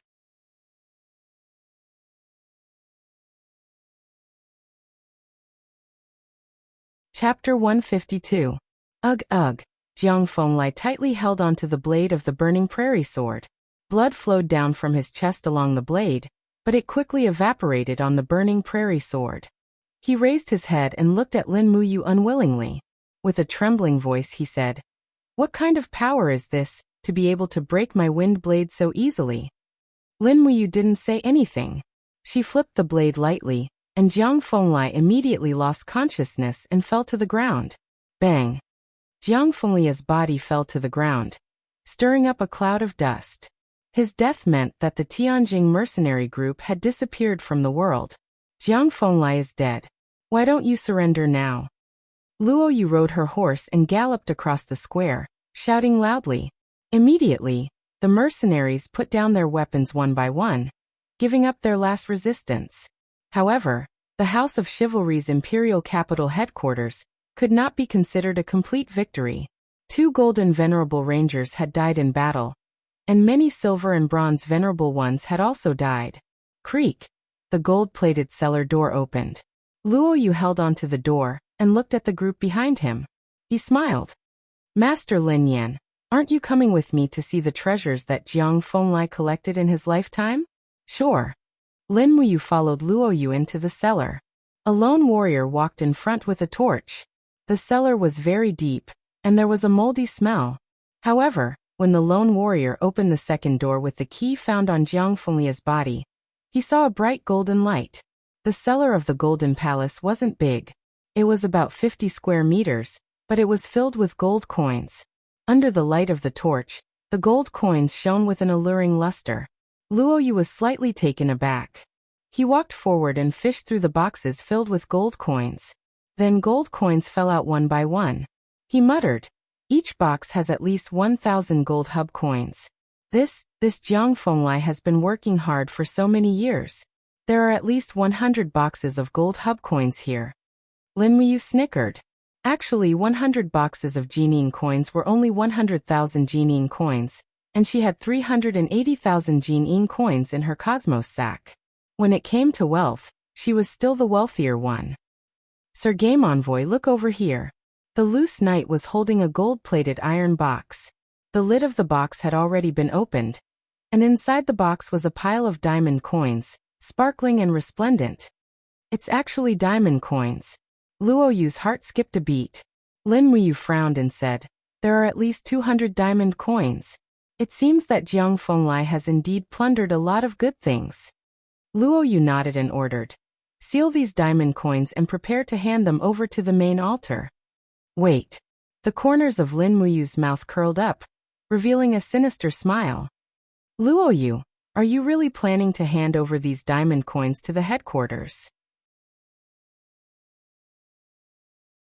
"I'm afraid this will only make Ji Yang more aggressive, won't it?" Luo Yu was stunned. Lin Yan, what do you mean? We'll stay. Lin Muyu looked at the unaffiliated warrior. She had already made up her mind to kill him. She definitely couldn't let him leak out the situation here. Luo Yu waved her hand and said, "Don't worry, he's my confidant. There won't be any problems." Sir Lin Yan, are we really going to keep these diamond coins for ourselves? Yes. Lin Muyu's gaze was resolute. If we give this money to Ji Yang, it will only make him more aggressive in his recruitment. The Hall of Chivalry will become stronger and stronger, and it will be a nightmare for the common people. I think you've seen how the Hall of Chivalry treats the common people. Luo Yu clenched her teeth and said, "All right, then let's split these diamond coins in half. You and I will each take half. How about that?" All right. Hence, they quickly divided the loot. There was a total of 228 diamond coins, and Lin Muyu and Luo Yu took half each. Luo Yu used a cloth bag to wrap the diamond coins tightly, and kept them in his arms, while Lin Muyu threw the 114 diamond coins directly into his cosmos sack, and easily stuffed the bag into his arms. Luo Yu did not even know where he had hidden the money. "Sir, there's a pile of weapons here," the unaffiliated warrior shouted again. Under the light of the torches, there was a pile of weapons at the back of the box filled with Jin-ing coins. They glowed with different colors, and some of the weapons had beast souls roaring. Lin Muyu was an expert. She walked up and picked up a sword. She weighed it in her hand and said, "It's around rank 3 spirit grade, not bad. And that spear is rank 4 profound grade. It's a weapon that's been refined. It's the best weapon in this pile." Luo Yu smiled as if she had found a treasure. Even the worst of these weapons are superior grade weapons. Ha ha ha. That idiot Jiang Fenglai. He had such good weapons but he didn't use them. No wonder the Tianjin mercenary group was easily taken down by us. Lin Muyu said lightly, maybe he just saw these weapons as wealth, not weapons to kill. What should we do with these weapons? Hand them over to the headquarters. They're not that good anyway. Luo Yu was still hesitant. He didn't know that Lin Muyu was a blacksmith master. She didn't like the weapons here at all. On the contrary, he was reluctant to part with them. But there was nothing he could do. These weapons were not like diamond coins. It was too easy to find them. If Ji Yang found out that he kept them for himself, the consequences would be unimaginable. Not long after, a large group of rangers entered the cellar and moved all the Jin-ing coins and weapons up. Lin Muyu and Luo Yu returned to the surface and watched quietly. Although many people had died, the people of the House of Chivalry still seemed to be overjoyed. It was as if the deaths of those who fought with them didn't matter at all. After dusk, 200 people were left to guard the North Mountain. The other 1,000 people escorted the captives and the spoils of war back to the headquarters. Torches flickered in the night sky. Even Jiang Fenglia's body was put on the carriage and dragged back. The leader of the Tianjin mercenary group had become a kind of spoils of war. He had dominated for a lifetime, but he ended up like this. Dang, dang, dang. The sound of gongs and drums could be heard from the top of the mountain of the House of Chivalry's headquarters. Many people had already arrived at the foot of the mountain. When they saw the carts of Jin-ing coins, almost everyone's eyes lit up. The carriages went up the mountain. The empty space outside the headquarters was filled with people. Suddenly, the crowd moved and made a path. Ji Yang and Li Qianxuan walked over. Ji Yang laughed and said, "Luo Yu, Ambassador Yu Lin Yan, and Jin Zun really didn't let us down. It seems that you've brought back Jiang Fenglia's head, right?" "Yes." Luo Yu cupped his fists and said, "It was Lord Lin Yan who defeated Jiang Fenglai, but Lord Long Yan Jin Zun was killed by Jiang Fenglai. Lord Feng Xian, Jin Zun, also died in the chaotic battle. Other than that, we also lost 3 silver venerables, 11 bronze venerables, 34 iron venerables, 55 venerables, and more than 300 lone warriors. This battle was a heavy loss." Long Yan and Feng Xian both died in battle? Ji Yang showed a trace of displeasure. After a few seconds of silence, he said, "The mercenaries on the North Mountain plundered everywhere and committed all kinds of crimes. We eliminated the Tianjin mercenary group for the sake of the people. Long Yan and Feng Xian, the 2 Jin Zun's deaths were not in vain. Tomorrow morning, We will hold a grand funeral for them. Yes, Ambassador Yue. Also, how many things did you bring back? Ji Yang's eyes lit up. What kind of treasures are hidden in the flowing gold palace? Luo Yu pointed behind her and said, We've already brought back all the treasures from the flowing gold palace. Ambassador Yue, please count them one by one. Good, good. Ji Yang said good twice when he saw the carts full of Jinin coins. When he saw the carts full of fine weapons, he laughed and said, Our house of chivalry was just worrying about not having fine weapons for the silver and bronze venerables. Now we have them, ha ha. Li Qianxuan cupped her fists and laughed. Congratulations, Ambassador Yue. With Jiang Fenglia's death, your greatest worry has been removed. From now on, no one around the Dragon Forest will dare to make the House of Chivalry an enemy. Ji Yang was overjoyed. He looked at Lin Muyu and said, Brother Lin Yan, you've helped the House of Chivalry eliminate Jiang Fenglai. This is a great merit. I will send a letter to the Lingnan headquarters to discuss your promotion to Ambassador Yu. Also, Brother Lin Yan's expenses will be raised to the level of Ambassador Yue. Luo Yu, Li Qianxuan, and the others cupped their fists and congratulated him. Lin Muyu smiled and responded to them one by one. After that, a group of rogue warriors set up a bonfire and slaughtered a dozen sheep to roast. Ji Yang ordered the carts of Jinin coins to be pushed into the headquarter hall. As Ambassador Yue, Luo Yu, and Lin Muyu were naturally called in as well. The commotion outside did not affect the peace inside the headquarter hall. Ji Yang held onto the armrest of his chair, his eyes gleaming. I heard that recently, the Capital Chamber of Commerce has been selling quite a few decent weapons. Moreover, Lord Lin Yan was recommended by Miss Jean Xiaotang to the House of Chivalry. Looks like it's time for us to buy another batch of weapons and war horses from the Capital Chamber of Commerce. Luo Yu mumbled. Ambassador Yue wants to expand the army? Ji Yang nodded. That's right. Although the House of Chivalry is located in the dragon-seeking forest, far away from the Emperor and no one can control us, I've heard rumors that the Imperial Guard Commander Feng Jixing has been eyeing the House of Chivalry for a long time. Once he leads 10,000 Imperial Guards to attack us, I'm afraid the House of Chivalry will disappear from the Imperial capital. As he spoke, Ji Yang slammed his fist on the table. We need to replenish our rations, war horses, and weapons as soon as possible. Otherwise, we won't be able to fight against the Imperial Guards. Lin Muyu was stunned when she heard that. It was true. The House of Chivalry was indeed planning to become the Empire's enemy. However, with just this amount of military strength, it seemed to be far from enough. Feng Jixing's Imperial army could easily flatten this mountain with just 10,000 men. She did not think too much about it, and returned to her room after the meeting. However, just as Lin Muyu returned to the courtyard, she heard the screams and curses of young girls coming from inside. The strong smell of alcohol filled her nose. No, something had happened. He quickly kicked open the door, only to see that the two scattered warriors guarding the door had already been knocked unconscious. The light in the room was dim, and a ranger with a golden glow on his shoulder was pressing Hong Yu down on the bed. However, he did not succeed. Hong Yu used all her strength to kick with her legs, causing the Golden Exalt Ranger to be extremely angry. He raised his hand and slapped Hong Yu, shouting angrily, If Ling Yan doesn't want you, then let me have you. What's wrong with that?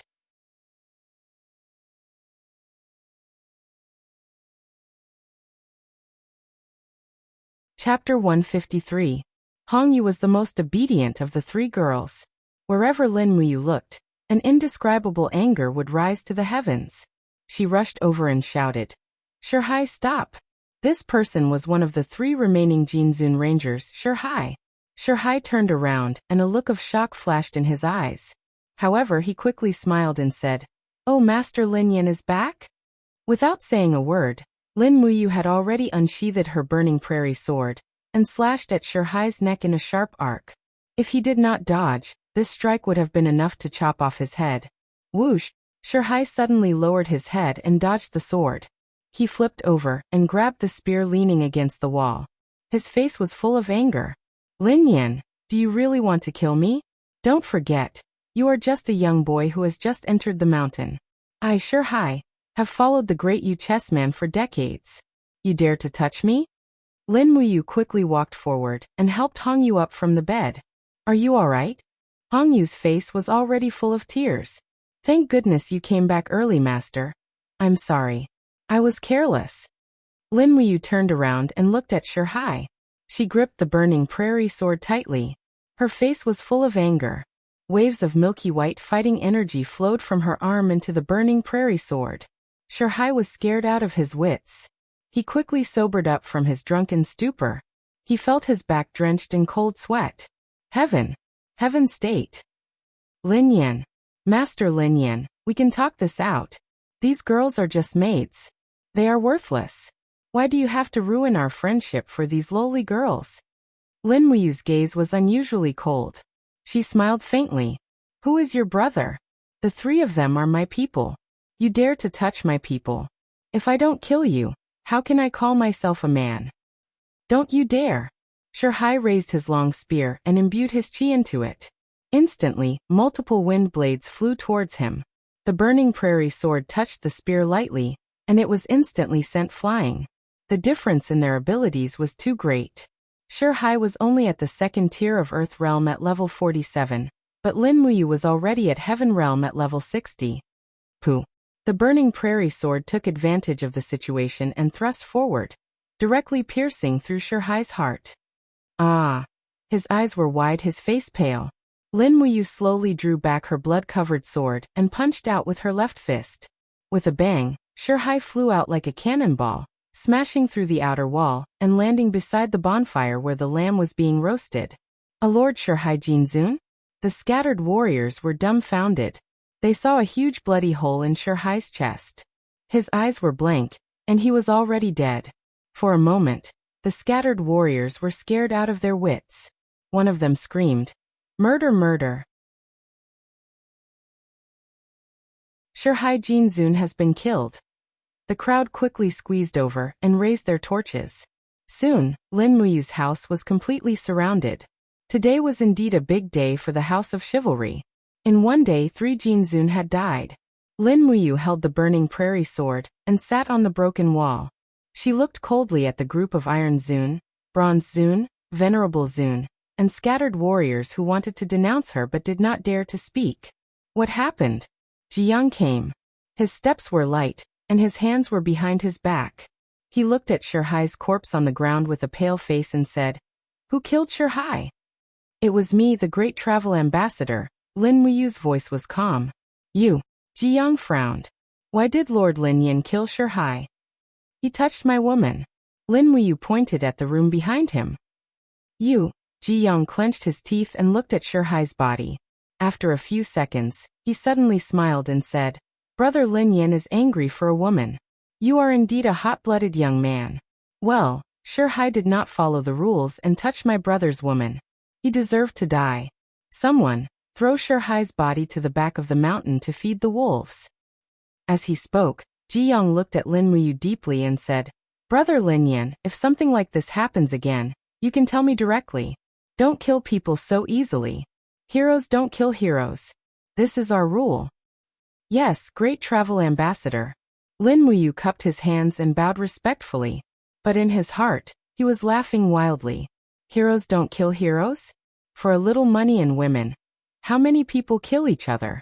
When Jiyoung left with his men, Lin Muyu finally let out a sigh of relief. She slowly loosened her grip on the burning prairie sword. If Jiyoung really wanted to make trouble, then she would have to fight to the death. "Are you all right, Lord?" Hong Yu had already put on her clothes.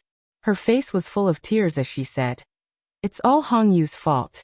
I dragged you into this. Otherwise, you wouldn't have killed that Jinzun for me." Lin Muyu couldn't help but smile. "It's not your fault. Shihai was courting death. After what happened today, you can't stay on the mountain for long. I will immediately arrange for you to go down the mountain. Wait for me in the room and don't go out. Do you understand?" "Yes." Hong Yu nodded repeatedly. Even Xiaoqin and the other girl had tears on their faces. They were probably frightened by the scene in front of them. Actually, after entering the headquarters of the House of Chivalry, they had already mentally prepared themselves for their chastity to be stolen. But they didn't think that Lin Muyu would actually kill the famous Jin Zun for them. The bonfires seemed to roast the entire sky red. Although Jin Zun and Shi Hai were dead, it didn't affect the House of Chivalry's celebratory banquet. Lin Muyu put on a black cloak and quietly went to Luo Yu's residence. She knocked on the door, and immediately Luo Yu's voice sounded from inside. "Who is it?" "I'm Lin Yan." "Oh, I'll be right there. Please wait a moment, my lord." Not long after, Luo Yu, who was wearing a long robe, opened the door. He didn't say much and directly invited Lin Muyu into the room. He didn't have any maids and was alone. Luo Yu took a wine pot and poured wine for Lin Muyu. He smiled and said, "Lord Lin Yan killed Shi Hai for a few maids. Sigh, how satisfying. It's just that I, Luo Yu, can't cheer for you in front of everyone. Shi Hai was a pervert and had defiled many virgins. His death today is retribution." Lin Muyu laughed bitterly. "Don't cheer. I'm here to ask for help. I want to ask you how I can safely send the 3 girls in my room down the mountain. Where is the safest place to send them?" Luo Yu was startled. "Lord Lin Yan really wants to send these girls away?" "Yes. Could it be?" Luo Yu was a little surprised. He stared at Lin Muyu and said, "Could it be that Lord doesn't like women?" Lin Muyu was startled and couldn't help but laugh. "Luo Yu, what are you saying? How can there be a man who doesn't like women? It's just that I already have someone in my heart, and that someone is 1,000 times better than these 3 girls. So I won't touch them." "So that's how it is." Luo Yu laughed lightly. "It seems that Lord Lin Yan is also a passionate person. However, the matter of sending them down the mountain is a little tricky. First, we can't let the guards at the foot of the mountain see it. After all, the headquarters has its own rules. In order to protect the headquarters' secrets, the maids who go up the mountain must die of old age. There is absolutely no possibility of them going down the mountain. So when the carriages go down the mountain, they are strictly searched." "So it's like that." Lin Muyu furrowed her brows and said, "Then can we get them to dress up as vagrant warriors and go down the mountain in their clothes?" "That's possible." Luo Yu looked out the window and said, "Tonight there is no moon, and there are very few stars. The light is dim, so we should be able to fool them. Lord Lin Yan, do you need me to accompany you to escort them down the mountain?" "There's no need for that. Too many people will only attract attention. Just help me prepare 3 horses and 3 loose hero clothes. That's easy. But I don't know where Lord wants to send them." "I don't have an idea yet. How about this?" Luo Yu muttered. "According to what I know, there is a washing house in the imperial capital. It is a place that specially washes the clothes of the rich and powerful. That place recruits female workers all year round. If these 3 girls have no relatives or friends, you can send them there." "Okay." In the dark of the night, Lin Muyu led the horses back to her room and called out Hong Yu and the other 2 girls. At this time, the 3 girls had already changed into the clothes of the scattered heroes. The white badges of the scattered heroes shone faintly in the night sky. Luckily, the 3 of them knew how to ride horses, so they followed Lin Muyu down the mountain and arrived at the mountain gate. At this time, 12 honorable level rangers who were responsible for guarding the mountain were drinking and bragging. One of them walked over and recognized Lin Muyu and immediately said respectfully, "So it's Lord Lin Yan. I heard that Lord will soon be promoted to a game envoy. This subordinate congratulates Lord in advance." "You're welcome," Lin Muyu said lightly. "May I know why Lord is coming down the mountain so late at night?" "I want to take advantage of the night to hunt some spiritual beasts that only appear at night." "Why, is there a problem?" Lin Muyu revealed a slightly angry expression. No. The honorable level ranger immediately cupped his fists and said, Then Lord Game Envoy, please go down the mountain and open the mountain gate." The thorny door slowly opened, and Lin Muyu spurred her horse out. Behind her, Hong Yu, Xiaoqin, and the other 2 girls followed closely. He could not help but let out a sigh of relief. Fortunately, he did not expose himself, or else the consequences would be unimaginable. After a night of traveling, they arrived at Lanyan City after nearly 6 hours. Seeing the appearance of Lanyan City from afar, Lin Muyu actually felt a little touched. She was finally back here again. Unfortunately, due to her mission, she could not visit Tang Xiaoxi and Chu Yao. She could only wait for the next time. Here, these are your daily necessities. Lin Muyu took out a money pouch that contained about 100 Jing'an coins. As long as the three of them used it sparingly, it would be enough for them to live for a few decades. Lin Muyu did not dare to give too much money because Jing'an coins could also be used to kill people. Thank you, Lord. Hong Yu cried as she accepted the money pouch. She looked at Lin Muyu reluctantly and said, Lord Lin Yan, if Lord is willing, Hong Yu is willing to follow Lord and become a concubine. It's all right. Lin Muyu could not help but laugh. She groaned inwardly and waved her hand, saying, No, don't wrong yourself for anyone. With Hong Yu's beauty, you can be anyone's legal wife. All right, this is as far as I can help you. I'm leaving. I wish you all good luck in the future. Yes, Lord. Lin Muyu spurred her horse and left, while the three girls knocked on the door of the laundry bureau. An elderly woman welcomed them in. Presumably there was nothing wrong.